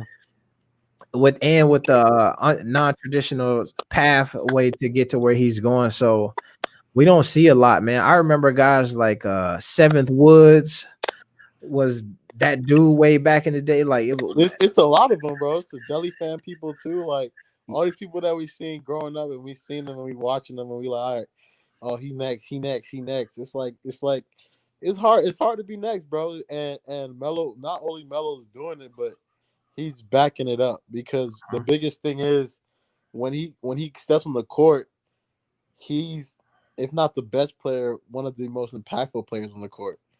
You know what I'm saying? And Yep. he has so much to work on, but that's the best part. That Yeah. he's that good and he's that tall and he's Can that y'all smart hear with the me? ball. Oh, yep. Now we I'm on the can. Yeah, phone. yeah. I'm on the phone. I know y'all heard me. Say what? Oh, Hello? okay. Yeah, we can hear you. I could have told you that. Yup. Oh, yeah. Uh-huh. Hello? Yeah. Yeah. C- Can I you hear can't us? hear anybody. Oh, we can hear you. You about to leave and come back in. Yeah. Let me do this. Let her get her. Yeah. So let me see. Yeah, Melo about to be a savage for sure. Nah, I think that's a He fact. coming in aggressive. He coming in aggressive. I think that like no other prospect we've seen, he's actually played against. Not only has he consistently played up, but like even at this point of being a rookie in the NBA, like he's already played against guys who would be past that point anyway. You know what I'm saying? So like Yeah. I can't imagine that the game is going to be that much crazier for him. All right. Honestly, I see him easily averaging 10 assists. No, and when I say that, I'm not saying like 10 assists like he's about to pull something out of a hat. If he goes to the right team with enough shooters and they really give him the rock, like, all right, bro, go do your thing. 10 assists is easy. That's 3 assists a quarter. And if you give LaMelo the ball and he has like shooters around him, NBA shooters who are gonna knock everything down, and then you have finishers that are gonna dunk everything. Like it's gonna be like how many times do we see LaMelo's teammates fumble his assist? And Yep. that's with like no dribbles. Like you can't dribble to get an assist over there. So it's just you look at that and you're like, how the hell I did he can't still hear average nobody. 7? Hold on. Let me see. Hold on.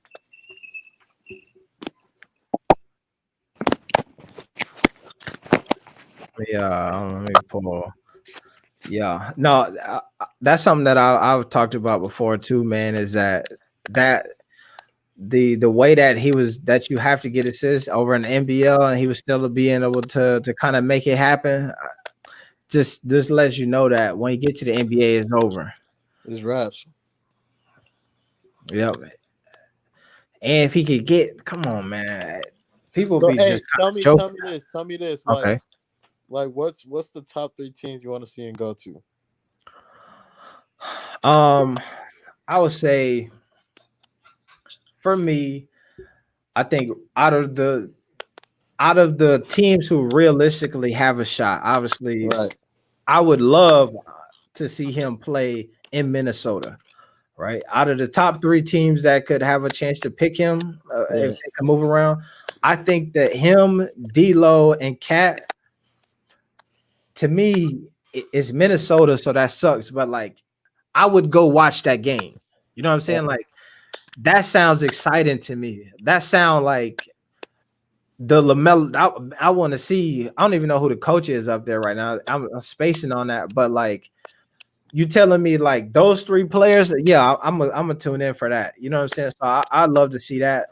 I think that out of the entire NBA, I feel like if I had to like in the fantasy world, you know what I'm saying?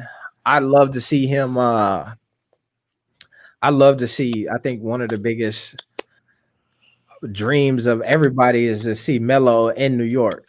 You know what I'm saying? Right. So Melo in the Knicks. I don't even care who else on the team, to be honest. I Facts. think that just would just be huge. You had Zoe go to LA, you have Melo play in New New York. York. You know what I'm saying? Like that would be crazy to see. Let me see.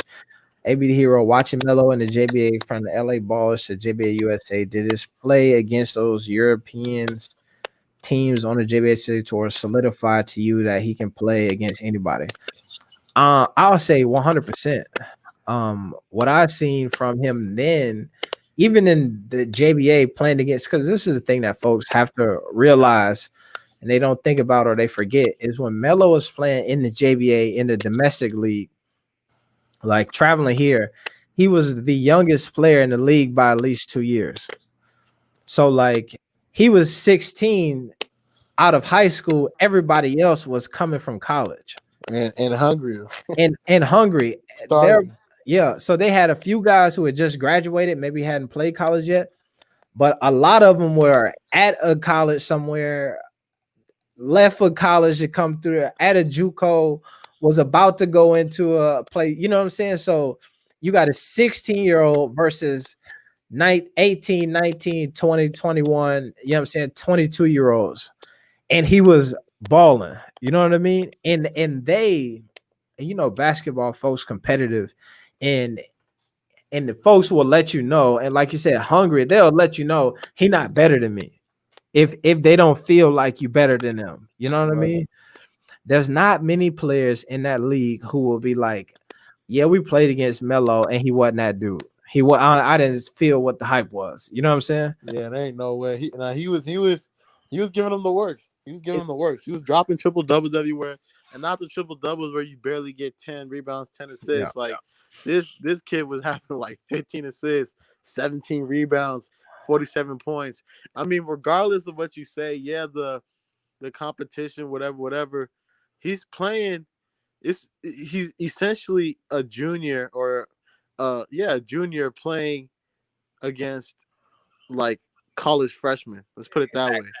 He's a junior in high school playing against college freshmen and giving them all the work. Like nobody was messing with him. And even when his brother came, he still had a hoop, because when it came to the playoff, like they had to get through all the way to the championship, and even getting there was hard. You know what I'm saying? Like they had to work, they had to grind, and Melo went crazy in that game against New York. That's we got Just Shay back. You at the hospital? Yeah, at work. No, yeah, I told you I had to go to work. All right, I'm not on the clock yet.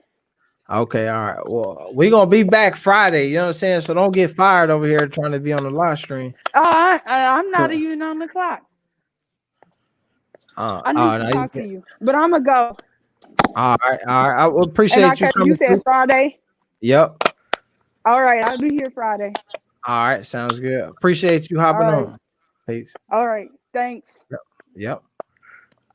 So I'll say that. So he was dominating against the guys who were older than him in the JBA domestically, and then when you went to Europe, I feel like people don't realize that, like, when you go into somebody's country, like those games were not just like they mean so much for those players that home country. Like they're not trying to go out sad. Two, they're not trying to go out sad to the loud black dad and his son. Like you know what I'm saying? Like not only that, the kid is 16, 17. Like exactly. Like there is so much going against him, Melo, to win.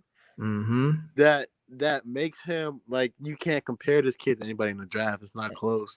Exactly. It's not close. Nobody been through the shit this kid been through. Nobody. It's not close. It's not close. And I seen my man Hoop Jargon, he was on here earlier. He had a guy who was on his channel. It's this guy who is, I want to say, like not a recruiter, but like a scout, you know what I'm saying? A NBA scout type talent evaluator guy. And he was saying, like, in talking about Melo potentially going to New York, he's like, I don't know if he can handle the bright lights.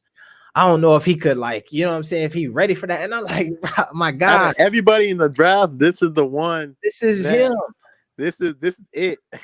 And give him the light. He thrives. Like Melo thrives. Which is not normal, and that's what separates the superstars. You know what I'm saying? Like the ones when the lights get real bright, and the thing is, when Melo makes a shot, he misses a shot, he has the same reaction.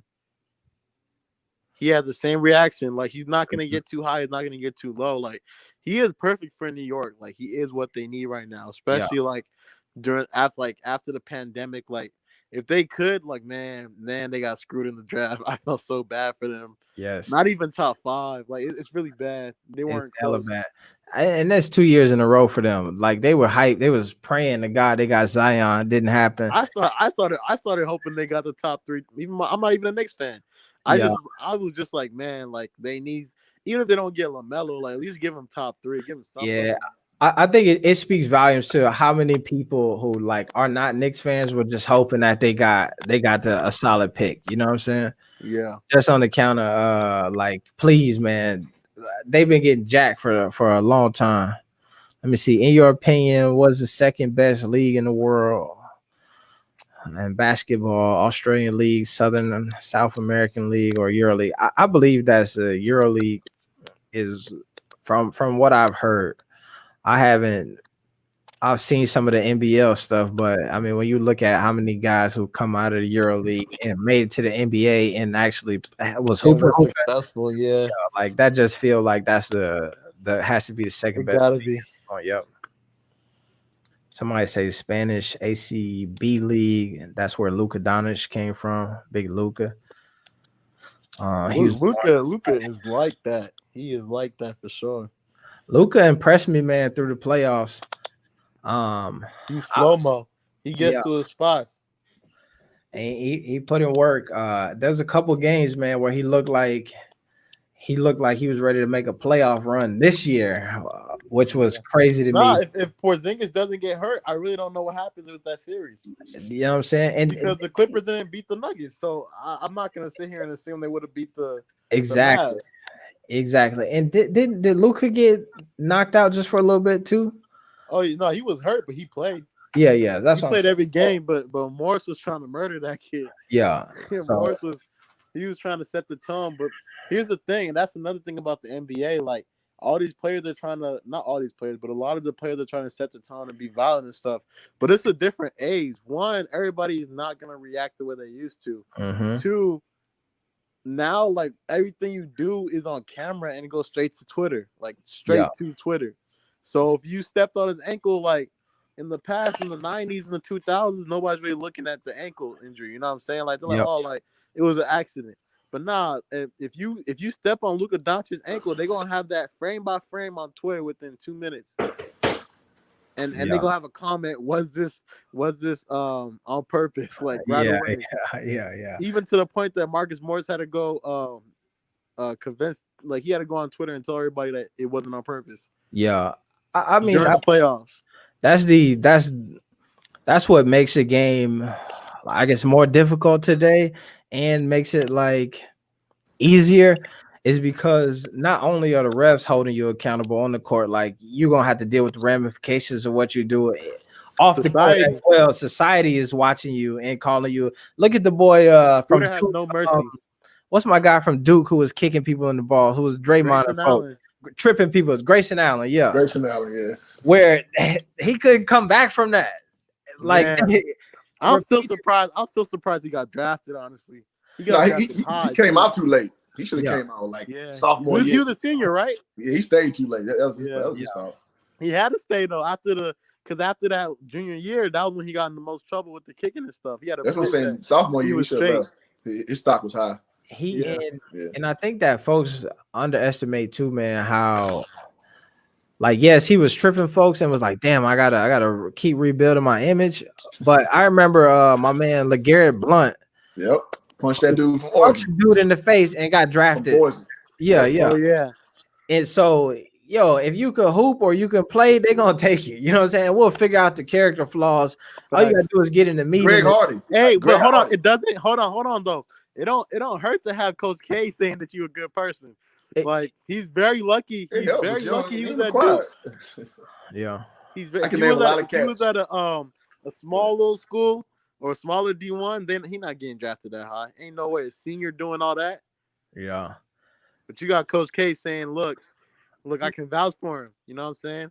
I will say too, I think that the fact that you're a senior doing that also hurts you as well, right? If you were just a freshman and you like, yo, I'm a bit immature, I'm 18, 19, but when you 20, 21, 22, then it's like, bro, this is you actually at this point. Like Yeah. you just And it kept happening. That's what you do.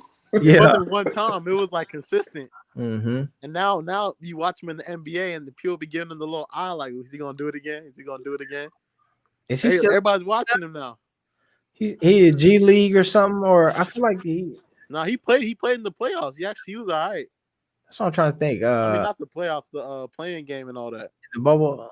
Who's that? Where is he at now? Grayson Allen. He's in Memphis. Oh, Utah. Oh, okay, Memphis now. Okay, That's it. Yeah. I know I seen him just recently. Bag of Ghosts. What's up, my guy? Nah, man, who jargon? what's up? We got into the mellow ball conversation, and we had somebody on here talking about the Pelicans should be trying to get Obi Toppin. Hell no.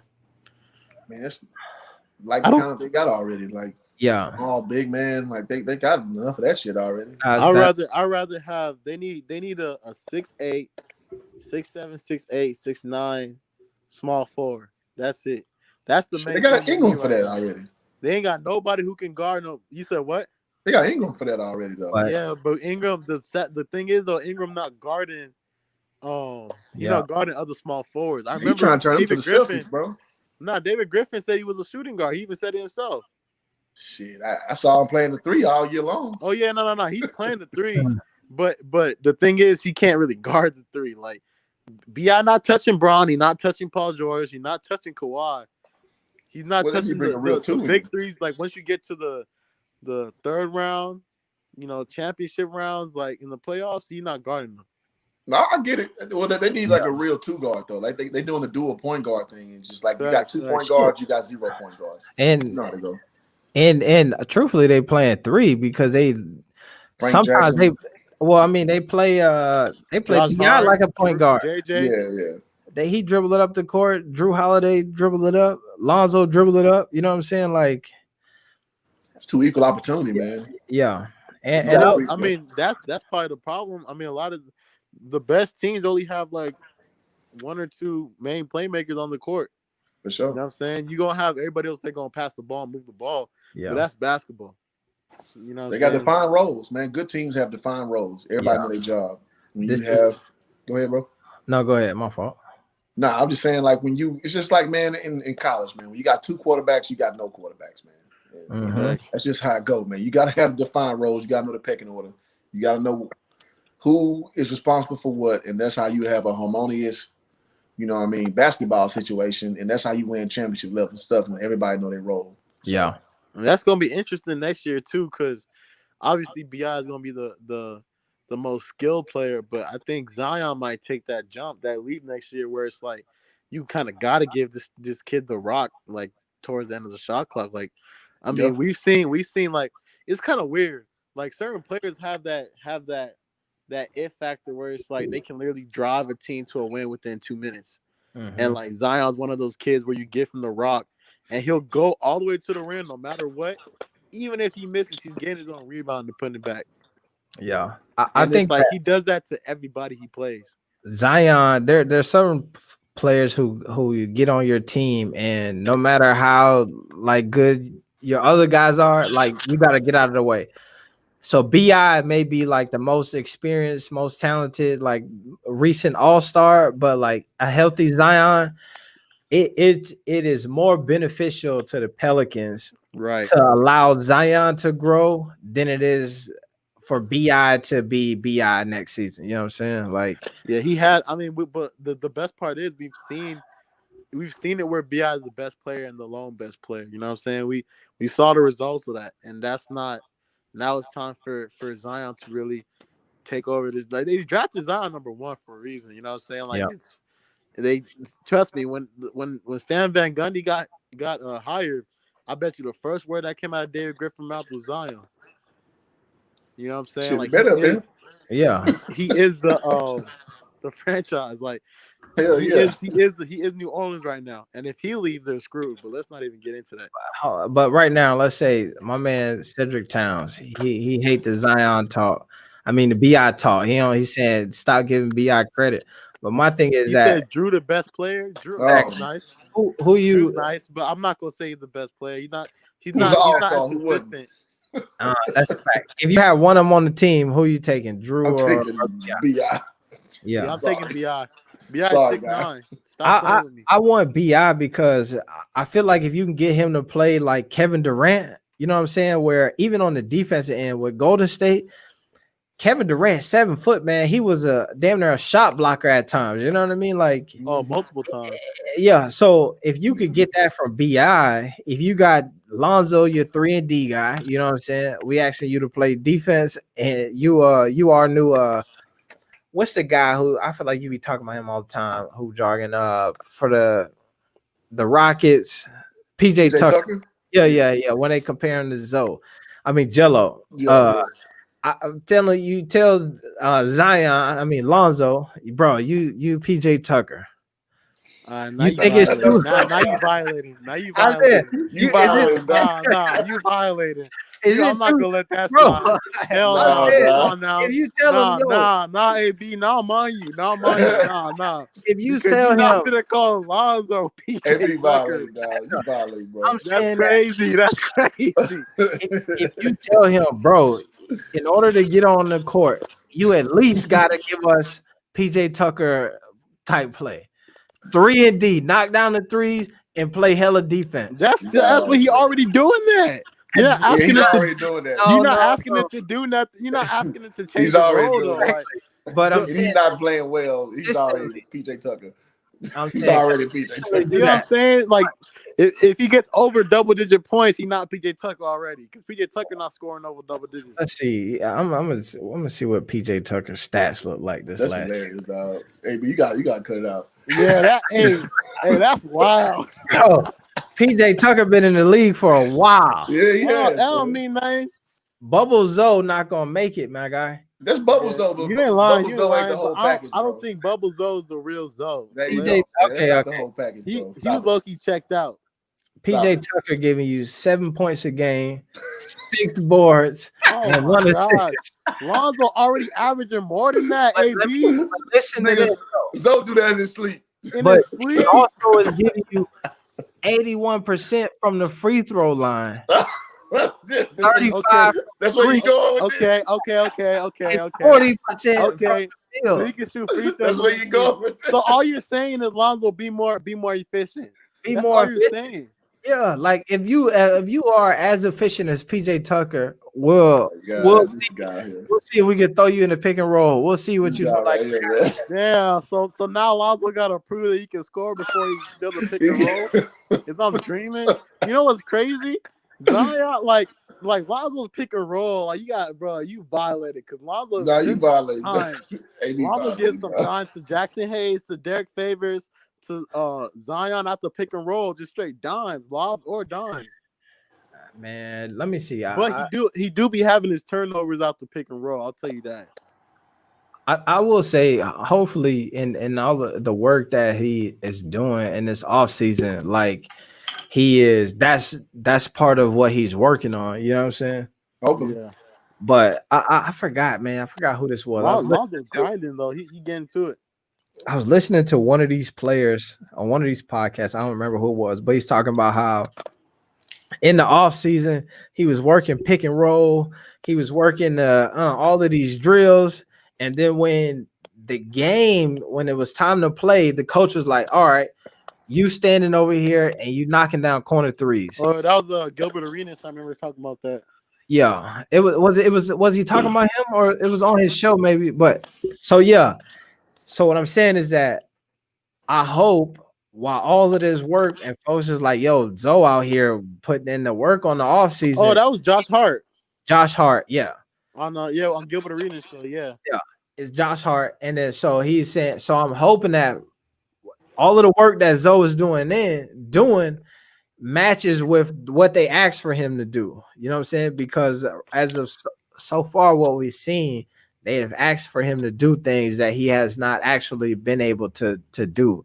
So it's like, yes, you could be getting better at that pick and roll and doing all of the woo-wop, but we need you over there in the corner knocking down threes. And when you get to the rim on the fast break, we need you to make this layup.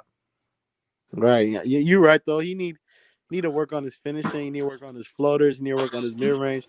I mean, Absolutely. okay, so when we talk about the Ball brothers, let's just put it out there. Like the things that they struggle with or lack is really like the most fundamental things of basketball, which is the best part about them because it's like that's something you can teach very easily. Now their intangibles is what really separates them.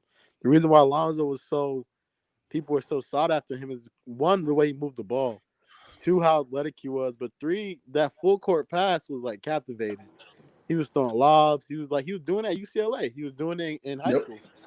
It didn't. It never changed. And like the fact that Magic Johnson is still vouching for him to this day, saying that he's gonna be nice. Like I'm gonna personally just give my support to Zoe. I think he's gonna be straight. Listen to my man Naveed I'm sorry, I don't know your last. I can't pronounce. I ain't gonna try. He says PJ Tucker's stats don't show his value. His intangibles on the court are invaluable. Is that not it? But what I'm saying is that not the thing that folks say about Zoe as well? Yeah, he has a lot of intangibles. Yeah, but here's the thing is though, one's the point guard though. One's the point guard. One has more of a fingerprint in the game. Yeah, exactly. But what's what I'm saying though is that you move Zoe and you let his intangibles that are and all his characteristics that are invaluable shine the same way that they do with PJ Tucker. And I'm saying that I know that comparing him to the roles of PJ Tucker and Zoe sound crazy. Yeah, it is crazy. The reason why it sounds crazy is that like everything might add up except for the passing. Like you got the wrong, like if Lonzo gonna do one thing, he gonna pass. Yes. He gonna dime. So like that's part of the reason why like the PJ transition comparison is like, nah, stop it. Half court, he the same way, bro. He's not as proficient as like CB3 or James Harden or Trae Young where they diamond through the legs. But Lonzo gonna get the ball where it need to go. Listen, man, I want to say this. I played against PJ Tucker in college, bro. We played UT. Yeah. PJ Tucker, I give him all respect and adoration that he worked himself to get back in the NBA twice, right? PJ Tucker is the easiest NBA player I played in my life because he can't dribble, he can't score. Like he's a big body, he's 6'5", but he's wide. He's a wide guy. He's not good, bro. Like on his worst day, he just in your way, huh? He's just like he's gonna be in your way while you're. He's in your way, but he's not creative. Right. So on his best day, he is Lonzo at his worst. You got to learn how to separate the talent disparity because every team that PJ Tucker's been on in the pros, he's been a fifth option. Like no question, he's the fifth option. Okay. You'd be a fool to make him over a fifth option. Yeah. So has first option ability. You just don't know what he is yet. Thank you. We gotta make sure we discern that properly. AB, it's perfect. Because I was gonna tell you to watch this specifically. You're gonna see these half court dimes, bro. Yes, but this is what I'm saying is I think that yes, you saying half court. Let me see. I'm thinking that you're thinking full court to throw it over. That's why I want to see these half court dimes here. But what I'll say is that's a full court assist right there. Right. I can imagine that. But look at it. Here you go. Is he doing it because he loves transition, or is he doing full it court because assist? He's the only point guard that's willing to make that pass. Yeah, but who else is throwing that? Who else is throwing that? Rondo, maybe LeBron, Rondo, and Ben Simmons. That's it. Okay, look at this. This is how he sees basketball. He sees basketball early. It's too easy. Yeah. So that's what I'm saying is that who else is throwing that? But this is what I'm saying is that's where his value is. Yeah. Look at Lonzo here on defense here. Nah. So that's what I'm saying. His value is in the half court. Yo, you're gonna knock down these threes and you're gonna play hella defense, and we're gonna let you get these boards and throw these transition passes. So like that's the thing that separate him from when I say like a PJ Tucker or I bring that up. Is like you gonna allow Lonzo to do this, but in the half court, bro, all you got to do is spot up, man, and knock this thing down. Nah, you got. Look, he got to do more than that. One, exactly. I feel like he can do more than that. You know what I'm saying? Like he's shown Lonzo has the ability to. You know what I'm saying? Right. He sees the floor. He sees all five players. Look at this. Look at this play here. That's a layup. This is what I'm saying. Yeah, but he had. Look how many people crashed into the Nobody paint. crashed. They all They crashed. did. 3 people crashed on him. No, watch. 3 people on him. Now Where? coming. This is Jared on. Culver's there, and the other guys right They there. This is- crashed the lane, bro. this is not this guy Go all the way here through. is not crashing. Go all the way He through. is not. He's watching. Everybody knows he's passing this ball. But look how many people are open. No, who jumps? One person jumped. There, all of them are watching him because they know the pass is coming. It's bluffing Nah, too, that's though. not Like, why so they watch. you gotta respect the bluff. Lazy. Like when you Bro. bluff, it's still a threat. I'm saying that this is a layup. They finished It's down the- by 20, bro. They was already playing bad. That's the right pass right there. Look dog. how As a lazy point that guard, is, that's bro. the right He didn't even pass. try to get out there. They was just being That's the lazy. right pass. It's the Sorry. right pass because he made it. If he missed Nigga, that he's shot, wide open. What you talking All about? right, bro. All right, nah. That's the point guard. listen, if he look, okay, here we go. Nah, watch this. Watch this. Stop playing with me. That's a half pro. court. Stop playing with me. That's a pro, AB. Yeah, I'm saying it's a pro, but what? Come on, man. Look Yeah, at Nah, this. what keep, you This talking is- keep about? playing the video. This Keep is playing the video. You that's gonna damn see. near half court. That's fast. Nah. Damn near fast Hey, break. watch this half court offense when Zoe's passing to Drew. Okay, here Just we watch this. Look at this. go. That's what I'm saying. Stand at the 3-point line. We gonna run, get motion going, and you just kick it back into the. Come on, man. That's a basketball play. That's not it. Stan Van, Nothing. but that's what I'm saying. Is Stan Van Gundy finna have Zoe What? mess around and had the best season of his life. About stay in the corner. Yeah. Yeah, nah, Just bro. stand. All you got to do, bro. We taking all the pressure off you. There's no reason. Look at another good pass. But There's this no is reason for Alonzo to not listen. not- Watch the to facility. average less assists than he's had Okay. ever. You know what I'm saying? Like he needs to average more. I Yeah. agree. Here's what I'm saying to you. Look, Bi going to initiate the offense, Hell no. kick it to Zoe, bam, and now find Drew to shoot it. Hell That's no. just ball movement. Like, bro, Yeah.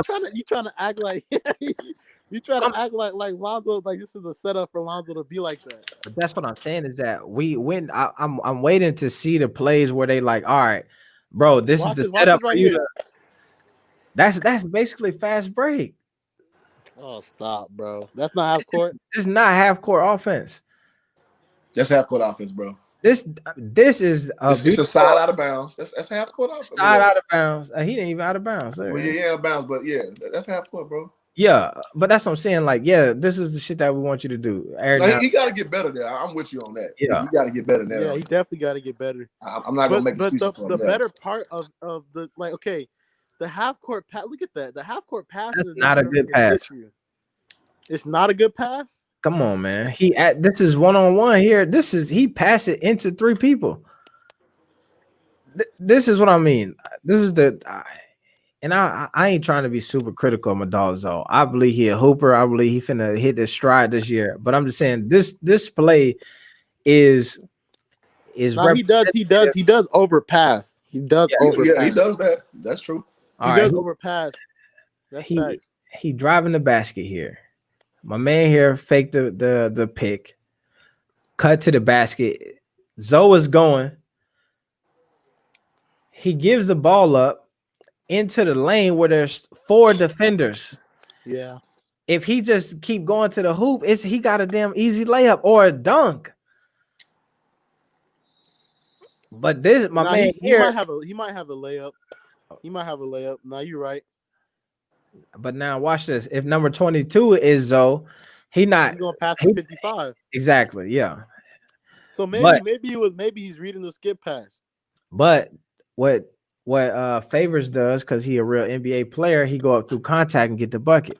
Right. Well, he a postman too. He also, come on, bro. He a that's literally all he does. Stop. He go through contact Watch and get this. the bucket. Another He a dime. postman, dog. He got dimes. I'm not saying that for sure. I would love. Nah, bro. If you're gonna say PJ Tucker, you're not gonna put dimes and PJ Tucker in the same section. Yes, never. You'll never put that there. I'm saying in the half court offense, this right here to me, I believe that this is what you do. You let Zoe bring the ball up the court. Then once he bring it up, and I hate saying this because I seen this is what Luke Walton and them did with him. is they let him bring it up. He tossed it over to BI and then went go stand in the corner. No. I don't think you should like just go stand. That's a waste of talent, in my opinion. Hell yeah, it's a waste of talent. But what ended up happening though is that he was getting wide open shots and he just wasn't hitting them. What I'm saying is what I'm seeing from this team here, and the reason why I feel like it's a better look is because you got right now you got Drew Holiday, you got BI, and you got Zion.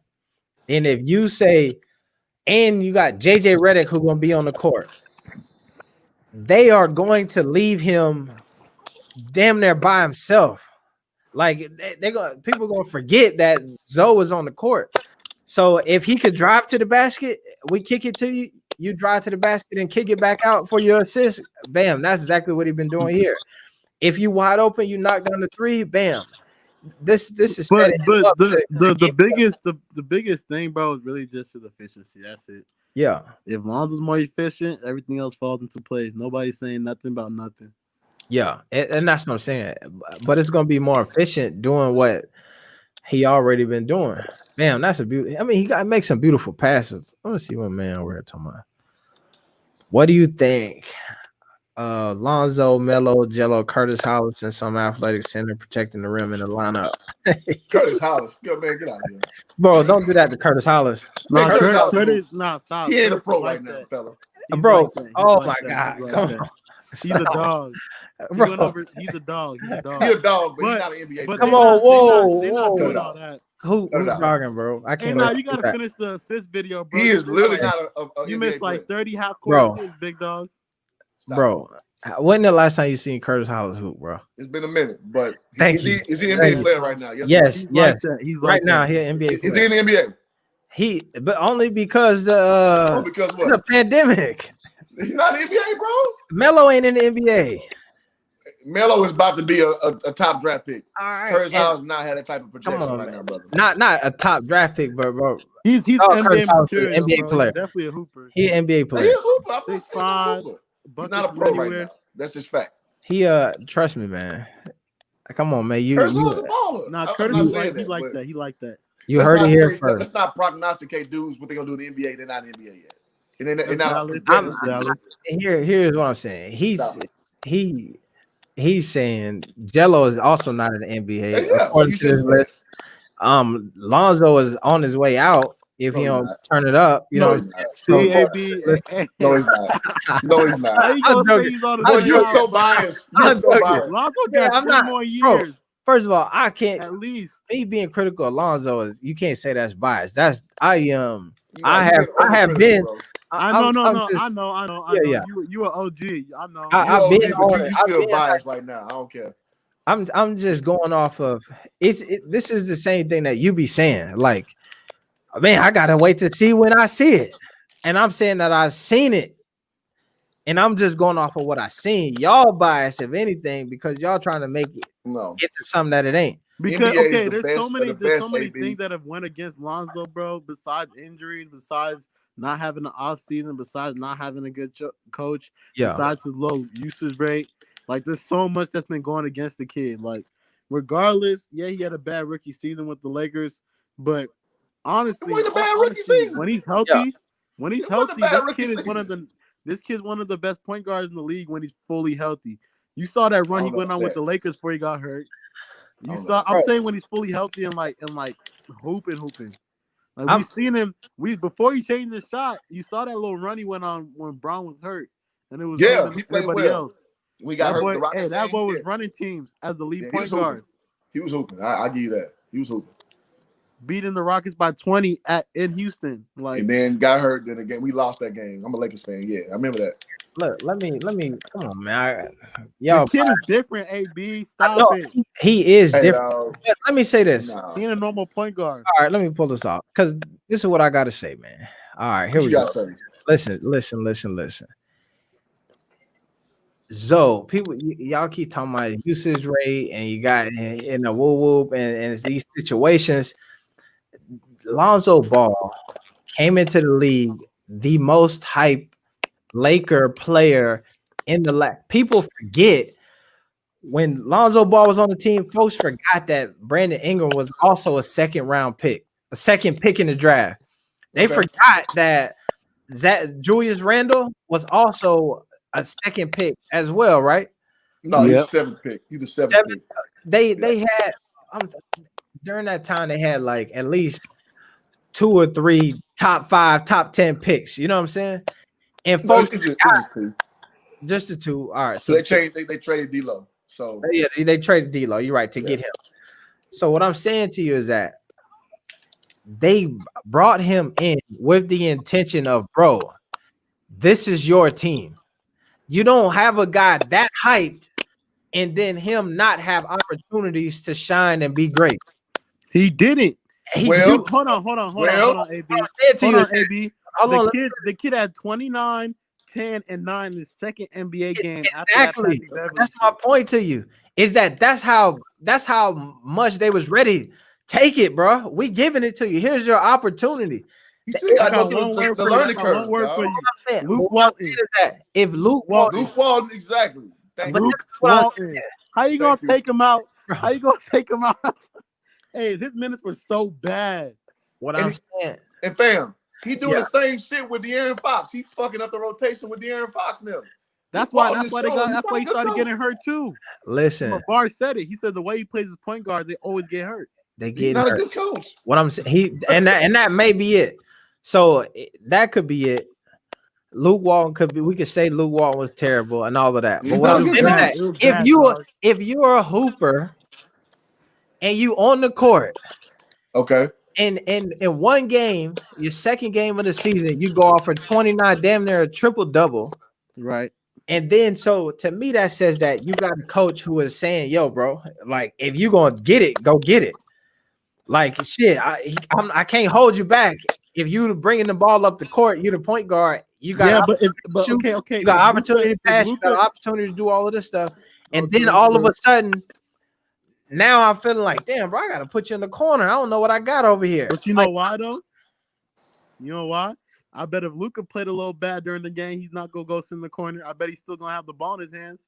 What Luke Walton did was that when Lonzo played bad, he not only messed with his minutes, he messed with his position on the court.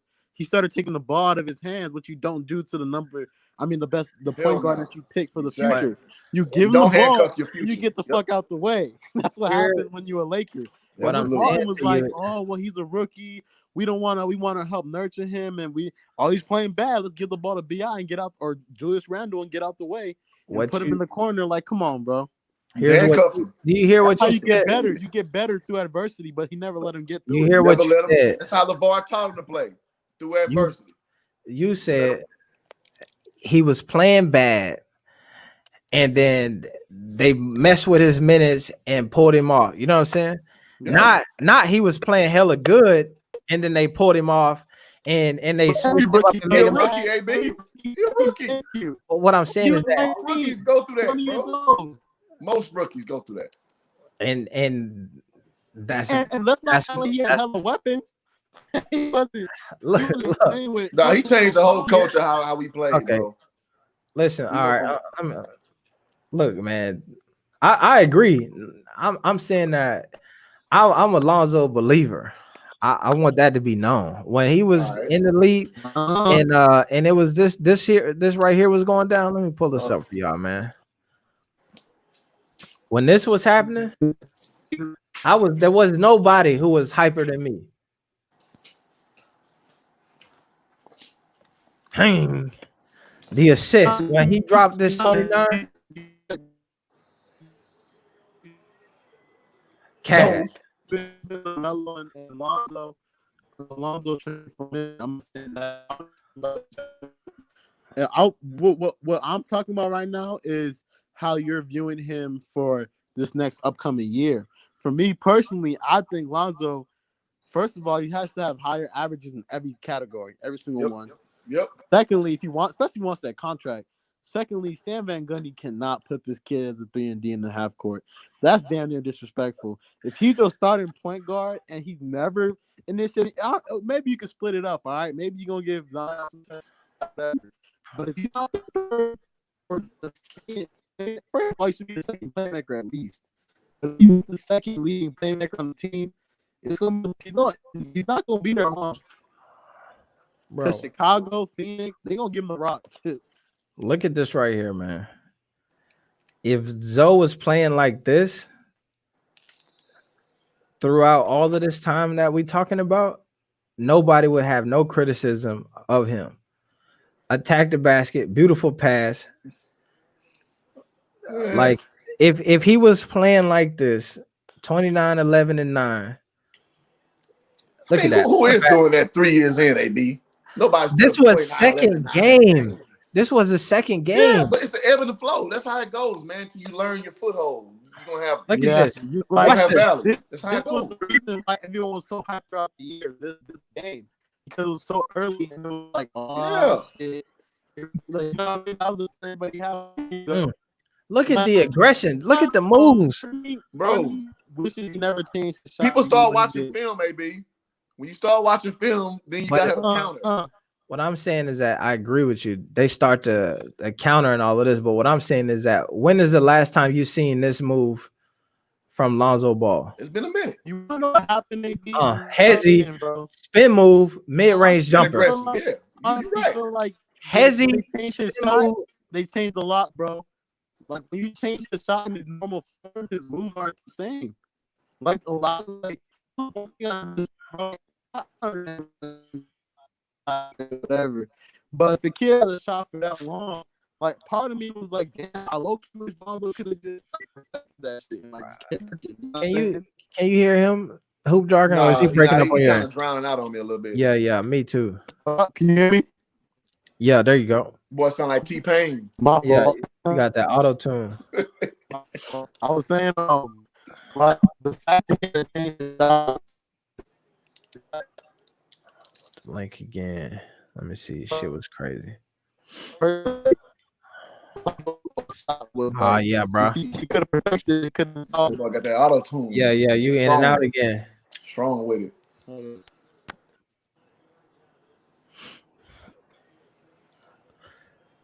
Is it still like that? Say something again. Still like that? Yeah, a little bit. Let me get my headphones. All right. It might be this game here. Boy, got that boost mobile. All right, watch this. Pick and roll, drive to the basket, reverse layup. Nice. Nice. When the last time you seen my man go up? It's been a minute to be, but when you handcuff somebody, then they start second guessing. Like, man, I liken it back to me playing college, bro. When a coach always saying what you're not doing right, you start to second guess your game. And when that happens, again, that's getting called handcuffs. So I just think you gotta let him play his game and let him just think freely, because now he thinks like not to mess up instead of thinking how can I be creative and overcome a situation. That's how LaMelo is. I think he's lost that spark where he won't do that shit no more. Like, to your point, he don't try to body people up and finish at the rim no more. Mm-hmm. And it's a damn shame. It's a goddamn shame, man. And you're probably right. The Lonzo Ball that we see on the court right now is probably a result of the coaches and all of that stuff, right? Which is a shame. But like, how much longer do every coach say, bro, but we still gonna give you a shot? Come on, man. You know what I'm saying? Like, you're probably right. Mentally, he might be jammed up right now. But that still don't change the fact that like what you've been getting out of him ain't been like the best product. You know what I mean? It ain't been strong enough for us to bet the farm on him at this point. Yeah. That's all I'm saying, is that I believe that the talent and ability is there. I was hyped this game. You know what I'm saying? I was sad the first game when Patrick Beverly did that shit to him. You know what I mean? I was happy. He supposed to get in his ass like that. But I was sad that he ain't fired back off on it. You know what I'm saying? That ain't his nature, though. You know it. Can y'all hear me? That ain't his nature. Because you remember that same year, they got on him for not jumping to a fight. Yeah. A fight match. You know what I'm saying? Like, man, get the fuck out of here. Like, y'all ain't about to fight. So that's kind of how Zoe was. Like, that's my person. You still T-Pain back. Yeah. Let me see. Yeah, you still got the. Try now, man. Let me see if you sound different with this thing being gone. Hello? Yeah, so the same. Oh nah, man. Just try hit the come back, hop all the way out, then come all the way back in.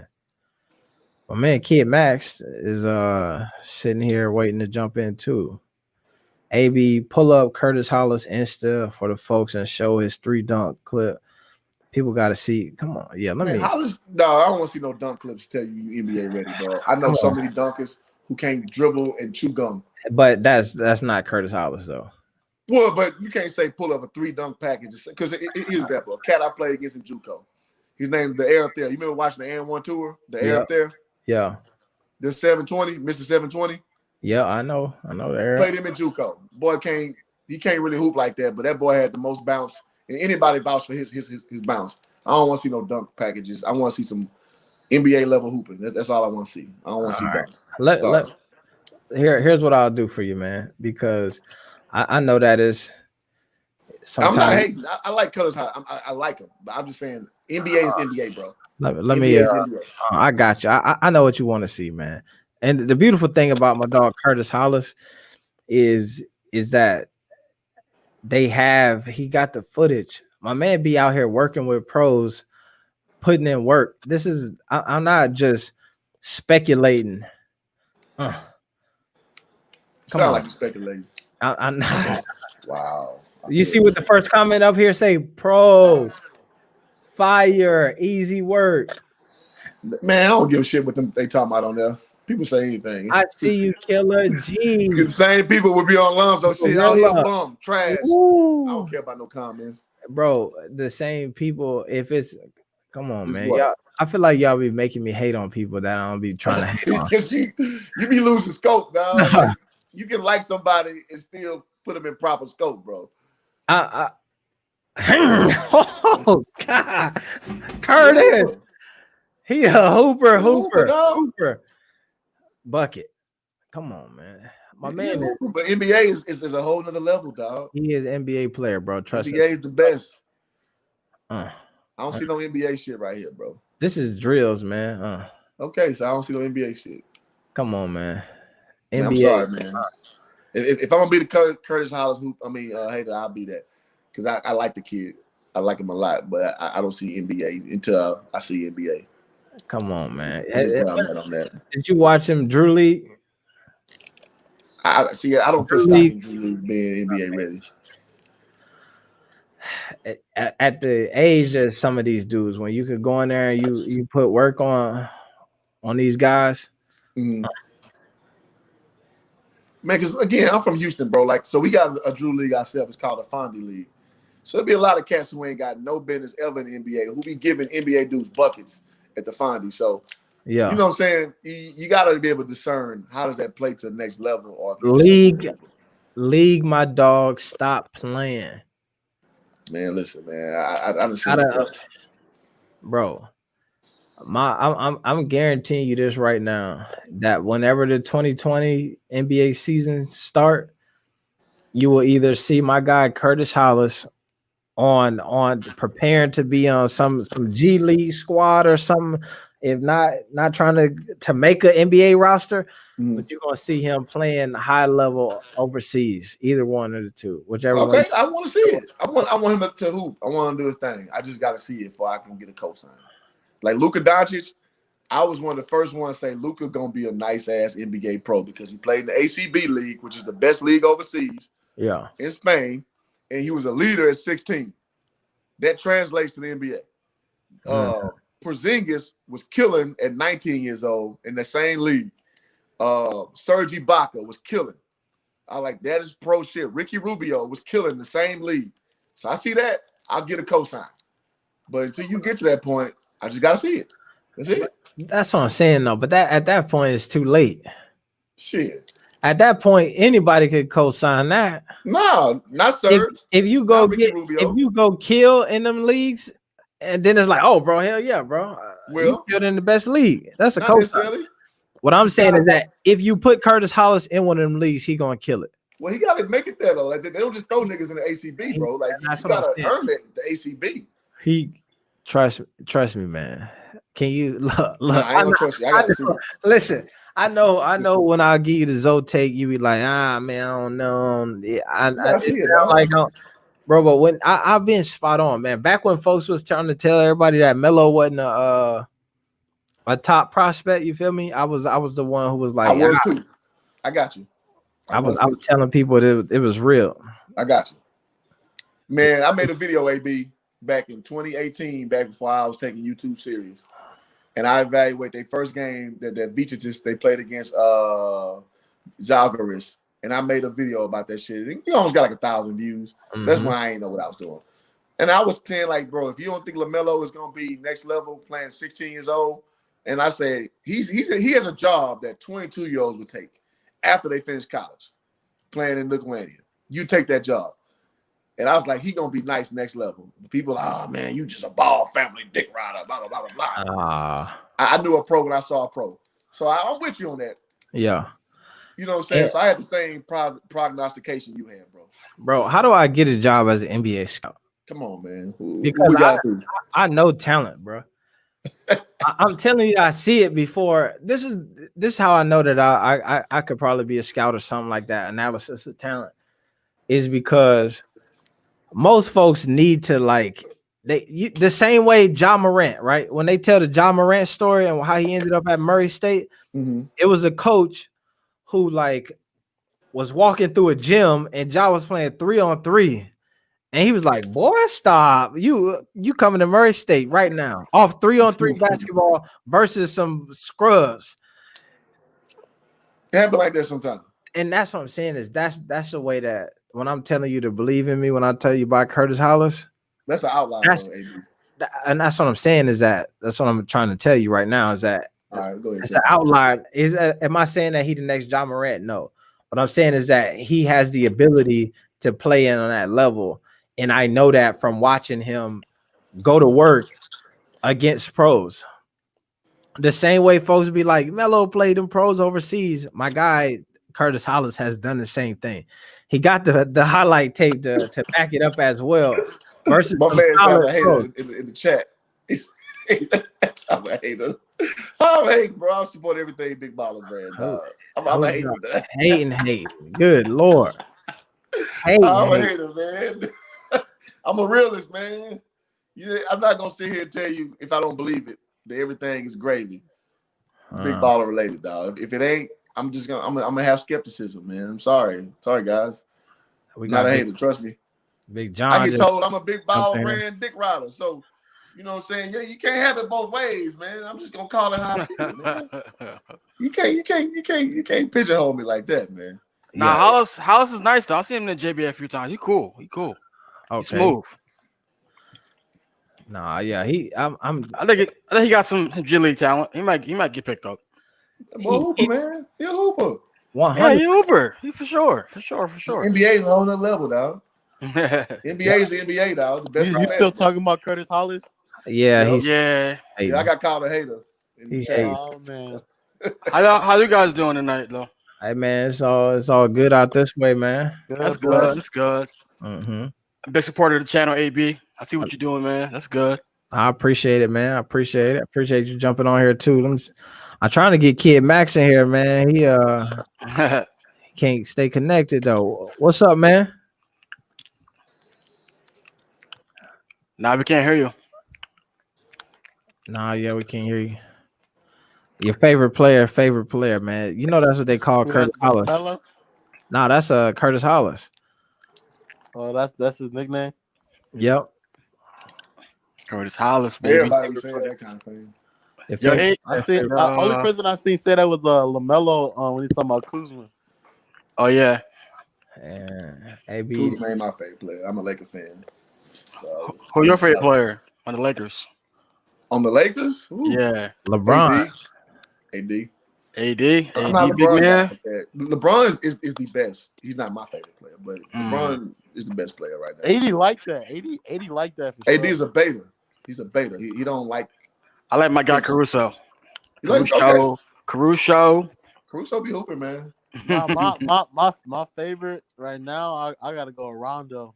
Rondo be chopping up. I like Rondo. Just old ass, slow. He was playing bad in the regular season, though. I ain't gonna cap. True.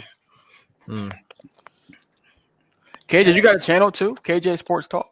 No, I do not. I need it. Everybody keeps telling me to make a channel. DKM told me. DJ's Raw and Cut True told me. Ballfax told me. I don't know. I just been Man, get on it, bro. Make one though. What happened to the Big Baller Podcast? What happened to that? Oh shit, Man, shoot, man. Damn. What happened? Damn. That's a good question, man.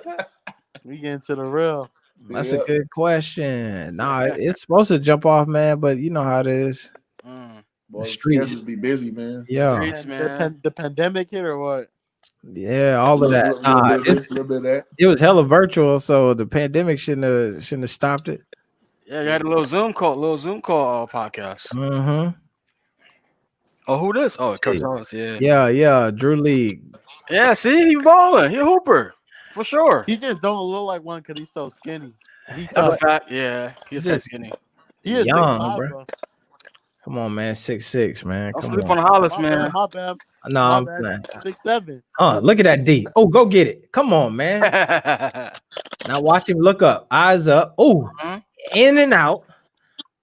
With the left the whole way.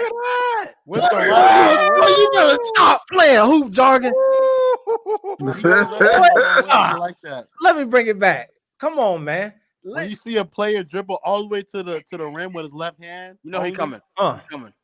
Watch the in and out. dunk. Hey, get off me He never touched it with his right hand. until Nope. They wasn't expecting that one. He's like that. You like that? I know. I'm not hating. Oh man, LaMelo and him ain't get to play against each other. He said it's just a dunk. Listen, it's not. This is a steal. My man over here. Got the steal. Transition. Screaming. Eyes up. He going. In and out. Look at that move he put on old boy. Old boy swipe. Strong to the rack. Hold on. Let's not gas that too much. It was nice, but let's not gas it too much. Come on, bro. How he you can't definitely- gas that? No, it's NBA talent, bro. I was looking now. The reason why I slowed down was because I was looking at who he was playing against at that moment. Bro, number 24 here is like G League MVP. Yeah, they got pros at Drew League. That's You lying. I'm sorry. I said G League. I meant Drew League. I was gonna say, bro. Number 24 is a dog. Look at you know who that is right there? That's Josh Christopher. No, that's Jordan Bell. Number 1, who was Okay from right number 8 right here. Number 8. Oh Come yeah, on, man. Somebody say AB Nah, getting sight on one highlight. the person guarding him. The person guarding Curtis Hollis was Josh. Oh, thank you, whoever that was. Just graduated. Just graduated what? High school, Bro. Boy, AB get one highlight. Stole it from Josh. Bro, that's a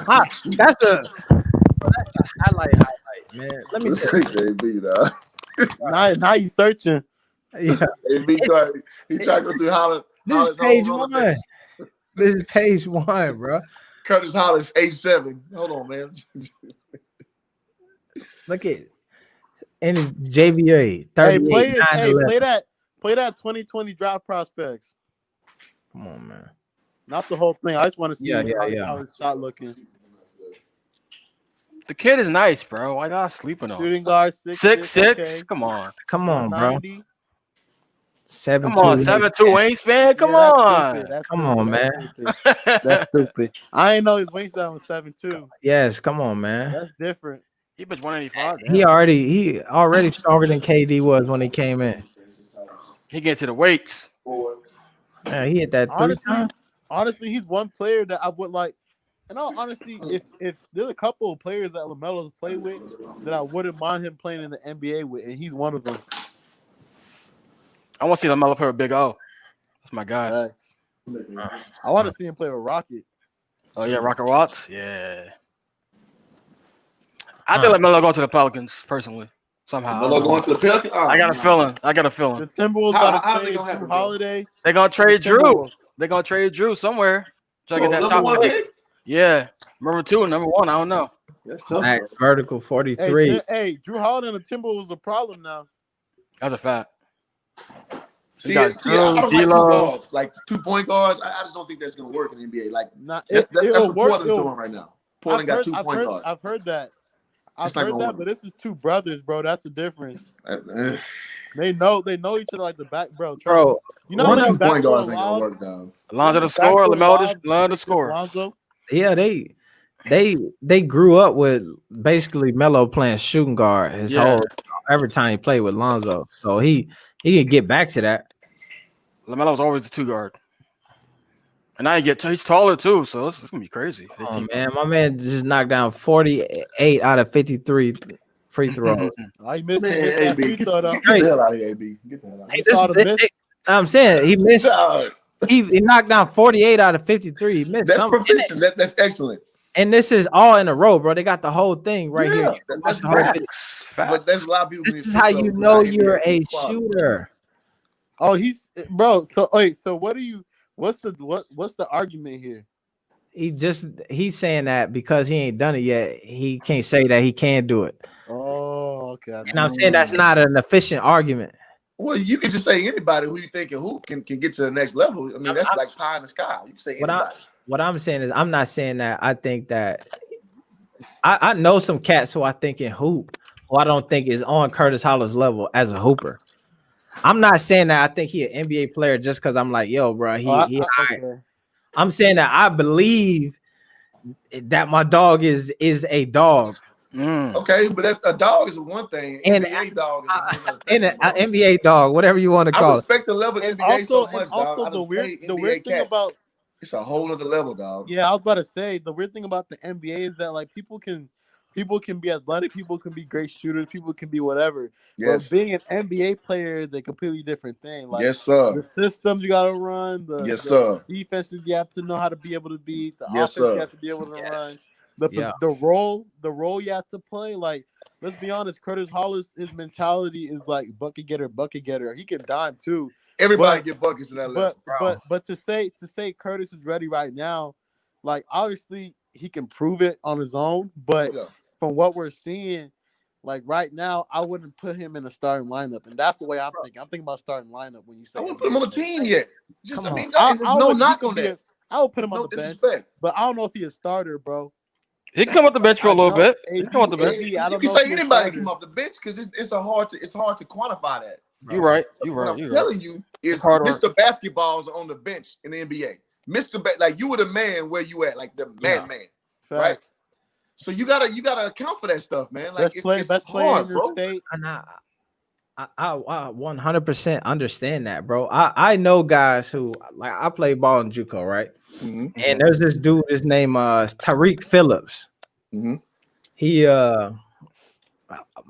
played on our JUCO team. Like literally, he transferred from someplace else, so he couldn't play until like the second semester started. You know what I'm saying? Okay. Our team was like 6 when he joined the squad. Okay. When he came in, they played the first game. I wasn't on campus. Some folks came to me. They was like, yo, your boy Tariq is a hooper. I said, all right, I got to go see. I watched him play for 20 seconds. I said, yo, he's the best player in the league. He's going. He finished the season. Now I tell you, we were 6-6 when he joined the team. Yeah. We finished the season 30-7. So he's a great JUCO player. That don't mean you NBA though. So that's what I'm saying. But I know that. So that's what I'm saying is that I'm not saying that. Obviously, watching him elevate past all of those dudes, I'm like, yo, bro, you are that deal. Kansas is there. He ended up going to West Virginia and hooping.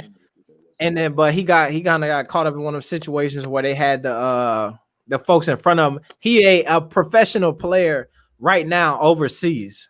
You know what I'm saying? Mm-hmm. Grinding, trying to make his way back to the NBA. But I say that to say, and this is what I'm saying when I'm talking about Curtis Hollis, is the same way when I watch him hoop for 20 seconds and I was like, oh, well, no, he's different. Like all of these other dudes can hoop, like they hella great players, you know what I'm saying? But there's another level. What I'm saying is that's what I'm talking about, Curtis Hollis. I'm taking into account. That's valid. I'm taking into account that there's another level. Like I'm not saying, like I think Jarrell Springer is somebody who is a hooper who can hoop. who could probably out hoop most guys on most nights who just walk into a 24-hour fitness. Yeah, Springer. But let me I tell you think this. that he needs some work. I'm not going to tell you that tomorrow he NBA ready, but I'm telling you that Curtis Hollis could go to the G League and put work in. Let me put it like this. True. I can see G League for sure. Yeah, and for sure. He'll have to earn it. You know what I mean? But I Of course, he got to earn it. I think I could easily see Curtis Hollis being like a Quinn Cook, bro, where you're in the G League for maybe a year or two. You got to pull up. You come right up and you go there you crazy. Go. Now he's gonna play better than Quinn Cook. I think he's taller, more athletic, can finish. You know what I mean? Like all that stuff. But the thing is, bro, the NBA is a different. The NBA is the NBA. You gotta bro. There's so much that comes into even being able to be on a roster.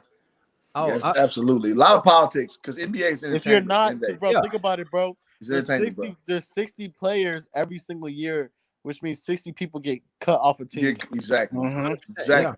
Yeah. There's only 15. Best of the best. There's only 15 per team, right? 15 spots. Yeah, 15 guys. Yeah. So listen. So a cat named Gary Flowers, walking bucket. Oklahoma State. He played for about 10 years ago or so. Walking bucket. Like, look him up when y'all get a chance in the chat, man. Gary Flowers. Couldn't nobody fuck with Gary Flowers. But, man, he knew he was a pro already. Like, if he had his mind right, he'd been a one and done. Never saw the light of day in the NBA.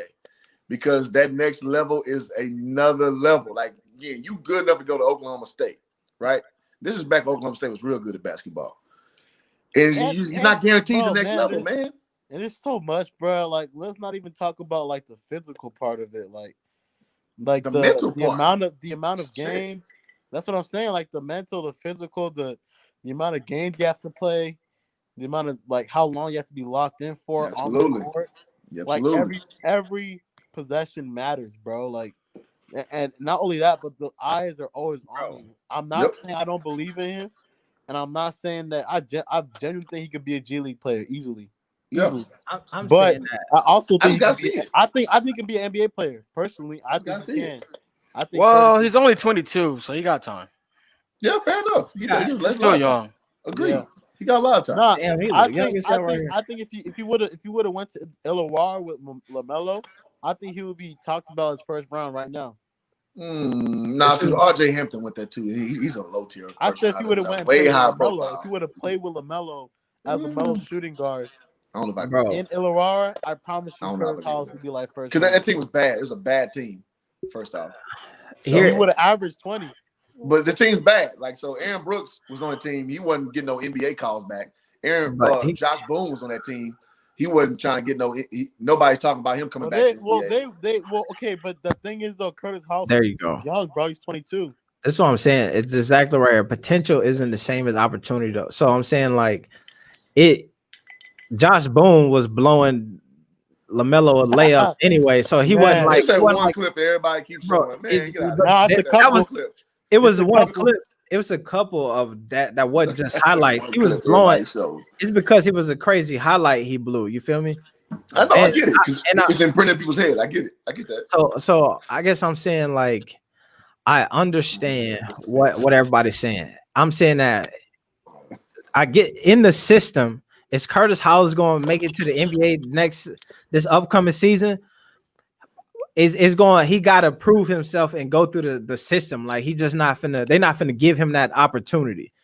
What I'm saying is, do he have the potential to do that? Yes. Hell yeah. You gotta earn it. They don't just give NBA opportunities, bro. You gotta go earn it. And I'm saying that there are probably a ton of guys who have the talent to play in the NBA, but never get the opportunity to do it.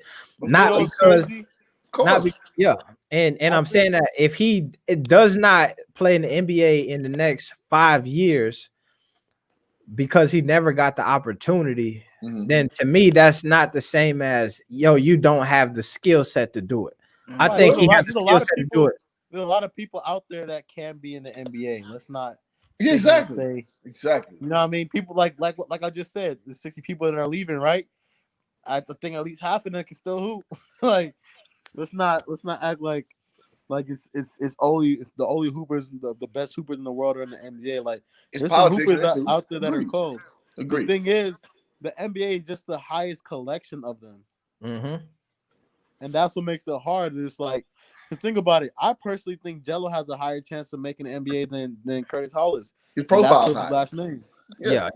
And that's because of his last name. You know what I'm saying? Like here, the NBA is It's weird. definitely It's because not his just last name. about so it's not just about like even potential. It kind of sucks. There's a lot of people that are like probably better than a top 5 pick right now, but they're just, you know what I mean? Such shit happens. here's what I think Jello decided to steal some some sunglasses. the interesting thing about the two of them is Curtis Hollis probably has if you put Jello and Curtis Hollis in a workout together, I believe that Curtis Hollis if it's work his ass out. Yeah, I believe that Curtis Hollis is getting picked up off just the work. If you put them two, you like, I need one of y'all, he gonna get it. Absolutely. He's like we just showed 7'2" wingspan. You know what I'm saying? 40-inch running vert type of vibe. You know what I'm saying? Like he got the intangibles. He is a scorer. You know what I'm saying? But he also could facilitate. He could do damn near everything. So I'm just saying, man. Look, we don't have to turn this into the Curtis Hollis hour. You feel me? But I'm just saying I couldn't tell. That I just because you hate on my dog. So I'm not. I gotta AB, how you feel right now? How you feel right now is how we was feeling when you said Lonzo's PJ Tucker. Exactly. Oh, bro. Hold on. Let me say this. That's harsh. That's harsh. I've played against so many niggas overseas who are hoopers. Played at Ole Miss, Kansas, North Carolina State. Who if you watch them in a vacuum, be like, yo, this dude could be in the NBA. Colorado, you name it. I played with them or against them. Damn. And you think, damn, this NBA level. But when you put it against NBA talent, ooh, Jello, not the same, dog. It looks similar, but it ain't the same. Let me say that, bro. I respect the overseas game so much, and I want him to do his work, and then I'll give him the kudos, and then everything's good, everything's blissful, everybody. Okay, let's put it this way. Let's put it this way. I think Curtis Hollis, if let's say if all worked out for him, he could turn into a player like Tyler Hero, just a bucket getter. He could. You know what I'm saying? Because that's what he is. He can dribble, he can shoot, right? But that's his best attribute. Here's what I'll say, man, is that makes sense. But one of the things that and this is like I watched the man progress a bit, right? So when he played on LeVar's team in the All-Star game, right? And his natural inclination was, yo, I'm just feeding everybody. I got these dudes, Melo, Jello out here. I'm just gonna get everybody involved, facilitating the hell out of it. When he came over to the JBA USA squad, same thing, trying to facilitate, doing the Lonzo Ball shit, trying to get folks involved, not taking the shot, not getting the buckets. And they had to sit him down and be like, yo, we don't need that passing shit from you. Go get buckets. Go get some buckets. And then he went to run off 40-point nights, night after night after night after night. He had a what they got to do in the NBA, though? So what I'm saying to you is that when I'm looking at a dude and I'm building up a case for like, yo, why you are potentially an NBA player, I'm looking at when you are in situations when you're supposed to score 40, do you score 40? Yes, check. If you are supposed to score 40 and you give me 20, then I'm like, bro, I can't say that you are close to that status yet. You know what I'm saying? Because against these dudes, you should be giving me 40 and you giving me 20. Yeah, this defense though. So when let's just what agree they got to do in the NBA. That Curtis Hollis has the potential. Oh, man. Bro, I'm real, man. I'm real. Not real. I'm real, bro. I ain't real. You know what? AB, I'm with you. No bullshit. I feel like he has every opportunity to make the NBA. If he makes it, great. If he doesn't, then that's okay. part of it. You know what I'm saying? It's okay. I think you just make the 1% of the world. I was about to say, there's a lot of people that think 100%. Like that's what I'm saying. Like it's got a chance. It's. I don't think that if he don't make it, like it's some shame in that. I think that he is somebody who is definitely being considered. And I feel like there's a certain eliteness to even being considered to be able to play in the NBA, shit, the G League, or be pro overseas. I know dudes who can hoop, who like we talked about when I grew up in our neighborhood was the guy, 30, 40 points a night in high school, and then didn't even make it to D1. You know what I'm saying? Yeah, for sure. So I understand, like, but they still was in the top fucking 20% of high school hoopers. You know what I'm saying? Like, so that's like, my point, AB. Yeah. The levels keep on getting siphoned on. Yes. So great players who were great where they were, and they keep getting the drop off. They keep the drop off because 1% of high school hoopers make it to D1, right? Yeah. Right. Another 1% of D1 hoopers make it to the NBA level. So it's always you trimming the fat every time. And it's not no indictment on him. He's a hooper. I'm just saying NBA is different, dog. And like you said, we established. He definitely get look. He definitely get some looks though. He get some looks. But it's hey, political AB, too. Play that. It's political too. We already determined that. Transformation video. Oh yeah, play that. Which one? All right, AB, I'm gonna peace out, man. All right, yeah. All right, you have a good night, man. Appreciate safe out there. Yeah. Appreciate y'all, brothers, man. Check out my dog Hoop Vlogging. He got the YouTube channel, YouTube, Facebook, Instagram.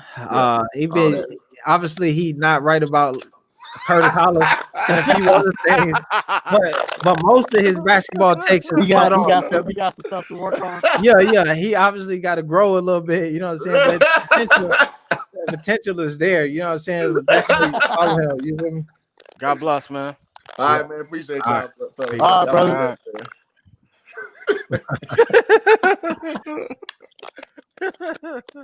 Yo.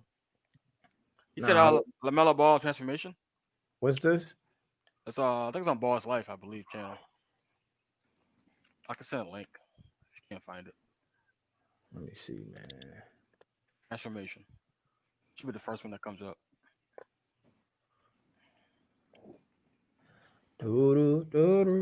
Oh yeah, I seen this one through the years. Yep. Honestly, I think the best version of LaMelo was his sophomore year.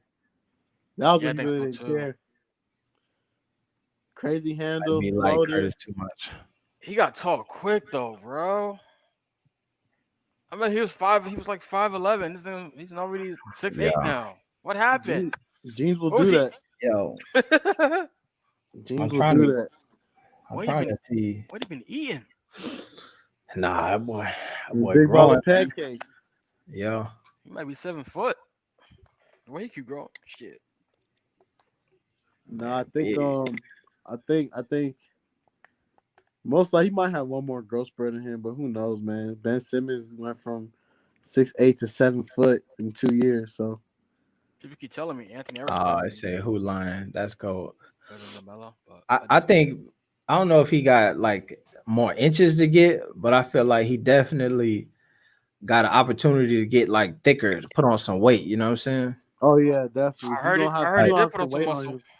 Yeah, I heard he did put on some natural weight. Like I think that like when you look at all of the ball folks, they all got some size on it. Like Zoe is them, they're the skinniest one out of, you know what I'm saying? Well, him and Melo and Zoe, the skinniest. They all kind of they the Ball family, the LeVar Ball side all built like Samoans for real.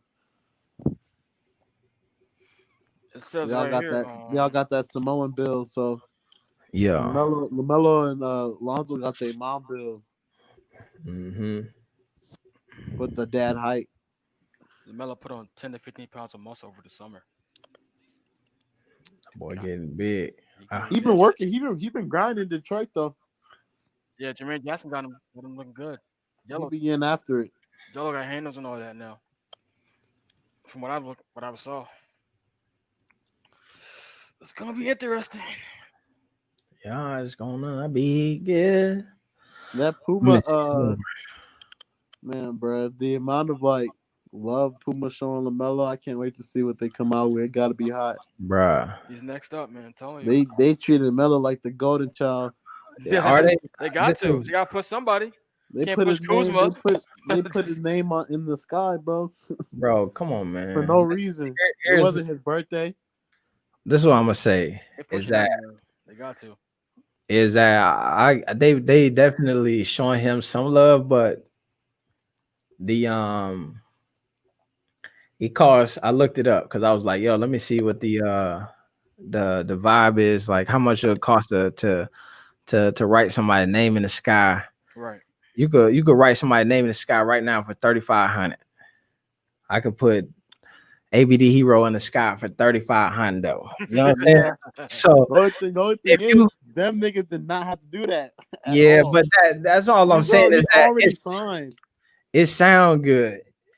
This sound good, man. When you got a whole jet, you know what I'm saying? We like, yo, we can put your name in the sky, bro, real quick.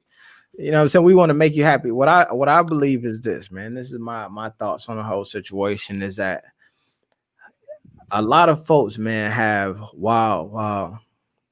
They launched the Mellow stuff. Folks is excited about it. There's a lot of people who like, yo, come on, man, there's some bullshit. And I think that when folks was like, yo, what this is it, like the streets is not feeling what y'all doing, it was like, well, wait a minute, man, let us send this plane up. We're gonna put your name in the sky. And then I don't know if it was like that, AB. That's I don't know if that's the reason they did that. Hey, hold on. I feel like for me when I seen that, I was thinking more of just like because for the way I'm seeing it, he hasn't even been drafted yet. He's their top basketball athlete. Yeah.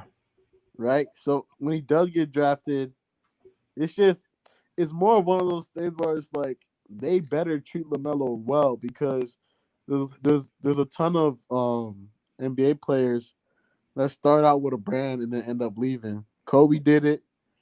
MJ did it. Where it's like they give you a brand and you're like, this is my shoe. And then you get to it. Like if Melo gets hot, obviously Melo gonna have the brand recognition anyways, but if he don't like what Puma's doing after this 5-year run, like Nike gonna throw the bag at him. A lot of people gonna throw the bag at him. Here's what or you can go back to MB1, which would honestly be fire. Yeah. That would be dope, man. We talked about this the other day, man. Allegedly, Nike them not doing what is it? They're not doing the signature athletes anymore. Yeah. Like that's supposed to be over. I remember you talking about that. So I'm like, for me, when I see that, I'm like, man, like I'm not surprised because all these kids, like, it's not like they're not. I wouldn't. Okay, it's bad to say they're not special. It's not they're not special. It's just that the athletes that are already out right now have such a big fan base and control so much of the NBA that it's like it's hard to put somebody else. Anybody besides Luka or Zion puts out a shoe right now, ain't nobody running to go get it. Yeah, that's true. Like even like let's be honest, even like Donovan Mitchell, like nobody's running to go buy his shoe. Bro, but this is why I'm critical of the Melo stuff, right? Is because yes, you could say like that was cool, like it probably made Melo feel good, right?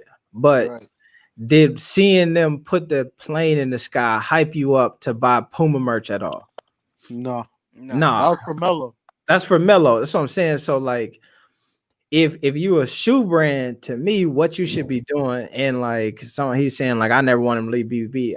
I didn't want him to do that. So I'm like, if you're going to go with one of those companies, then they got to be promoting you in a way that you can't already do yourself, or you can't already do within your own brand. Right. So when I see them do that and I look it up and I'm like, it's 3,500, and I'm like, if that was going to sell shoes, BBB could do that. You know what I'm saying? If the videos that they put out on Instagram, the little TikTok joints, was gonna sell shoes, but the thing is, they don't got nothing to sell yet, and that's the thing. Like I think they're really gonna roll out the big hits when they really got something to give you. Yeah. Right now, there's nothing to really like. All they gave us right now is the fact that he signed to Puma. That's it. That's all that we know. We don't even know how. We don't know how much. We don't even know how many years. We really don't know much about it. We just know that he signed. Yeah, and he a Puma boy. I think when his merch come out and when his shoe come out for sure, I think we're gonna see a different type of promotion. I think we might even see like Cole, like people like Cole, Jay-Z himself, like actually like be in a commercial and say some shit, like go get this shit. Like I think this is a different type of wave that we might be seeing from Yeah. LaMelo with Puma, because like I don't see any other kids coming in after him with like, bro, they would not have gave Anthony Edwards the same shit they just gave LaMelo. No way. And That's a because fact. Anthony Edwards' brand is not nearly as big. This is Bro. probably the biggest kid with the biggest brand with the biggest following that you could have tagged right now. Well, that's But 'cause you know what? Here's the thing. Is one of the things I think is different is that if they did that for Anthony Edwards, would you even know? no. I wouldn't Nope. even. And It could've did it. even if I knew, even if they had a rollout like they did LaMelo's, I probably wouldn't care. I wouldn't like. Nobody would be making YouTube videos about the fact that Anthony Edwards is signing with Puma. Exactly. Nobody. What's the old boy is with Puma now? The Nick dude. Let me look him up. RJ Who? Barrett. RJ Barrett, yeah. Oh yeah. RJ And Barrett, Kevin Knox, even their rollouts weren't. Man, like, that's what I'm Kevin saying, Knox. bro. It's different. Ugh. Kuzma might have the closest rollout as far as basketball wise, but that's just because his name is so close to Puma yeah. that it's just a perfect, advertise. And he's a Laker boy. If he Yeah. was Yeah. in Detroit, wearing Puma, I promise you wouldn't have the amount of And Clout. of love. It's all clout, baby. It's all clout. he just won Championship. yeah. So they did some stuff with him just off the strength of that. But let me see. Yeah. It's all clout. That's all But it is. Kuzma ain't never getting no shoe. Nah, he ain't not no time soon. He got a He got to earn that. yep.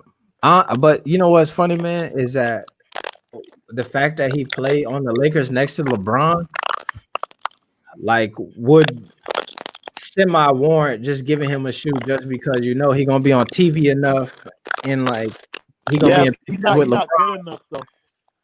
But I'm saying, he don't got the I see what you're saying. Just him being on the floor with Bron is like that's like a show in itself. So eyes are gonna be on him regardless, and his feet. look, all right, so here we go. Knicks fan, a year ago, New York, RJ Barrett signs with Puma. They put him a little thing on the side of the building. Ain't nobody even know that this happened. I don't even think he got a commercial. He got a commercial with Puma. And 100. This happened after he got drafted. Yeah. Yeah. And honestly, that is also the big difference between what we seeing now is we seeing the mellow stuff before by this point the draft would have already happened in the normal year, and we would be seeing him like with some more team related stuff. So that is part of it. Yeah. It's all because of COVID. I think COVID messed things up Yeah, it's too. a little. I think we're gonna get more commercials, more rollouts, just more everything once the draft comes, but definitely once this year comes. I hope so. I just hope that it's like legit. Her probably should have shoe off at the draft like Lonzo did. Shoe. You might have the shoe on when Lonzo got drafted. Remember when Lonzo had his own shoe? Yeah, but that's what I'm saying. Like that's also a part of the critique that I have is Lonzo had it, and obviously the shoe that he was wearing was the busted version that they ended up getting rid of. Yeah, but he had that shoe in the regular draft. That was what, July? You know what I'm saying? Yeah. So by July, the Big Baller brand already had the merch out, the shoes coming, the commercial. You know what I'm saying? Ready to roll. So I hope Puma is in that bag. Yeah, I think they're really going to. Yeah, and I think got that private chat. I have more faith in the fact that it's LaMelo. Yeah, it's LaMelo, and I think he's like I remember recently somebody I posted under one of the Puma posts, and it said, "Is LaMelo going to get a signature shoe?" And one of the people under that had posted a comment to that saying, "Of course he is. Why would he even go there if he wasn't getting a signature shoe?" Yeah. LaMelo went on Twitter like that.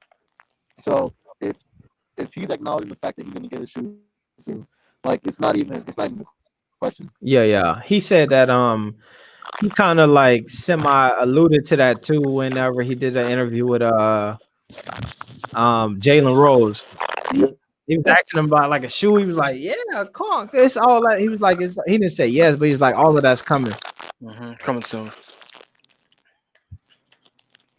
coming soon. That's a fact. That's a fact. It did take a minute for them to actually get the shoes to the people for sure. But shoot, man, I'm about to. I've been on here. It's almost 1:00 in the morning, man. I'm gonna hop off here. But shoot, man, I appreciate y'all for pulling up and hopping on here with me. You welcome, man. Anytime. Yeah. Support. It's definitely a pleasure to talk, bro. Let me know. I mean, you got me on Twitter too, bro. So Yeah. anytime you're doing stuff, and you got, bro, I'll pull up on you. All right, sounds good. I'm like I said, man, I'm trying to go 3 days a week, man. I'll be on here Monday, Wednesday, Friday, and then for at least for a minute, and then maybe pick 2 of them days or something. But I'll be back. Coming on. Huh? What time you usually coming on? Usually around like 8 or 9 ish. Okay. I think I was a little bit late today just because I had some stuff, but Yeah. so not super late, you know what I'm saying? But around that time, man. All right, Kid Max. Appreciate you tuning in as well. Sounds good. Somebody chewing on the mic. Yeah, I hear that too a little bit. Damian McGee. All right, y'all. All right, man. Have a good night. All right, yep. Peace. All right, man. We finna get up out of here. Appreciate everybody tuning in. It's your main man, AB the Hero. We out.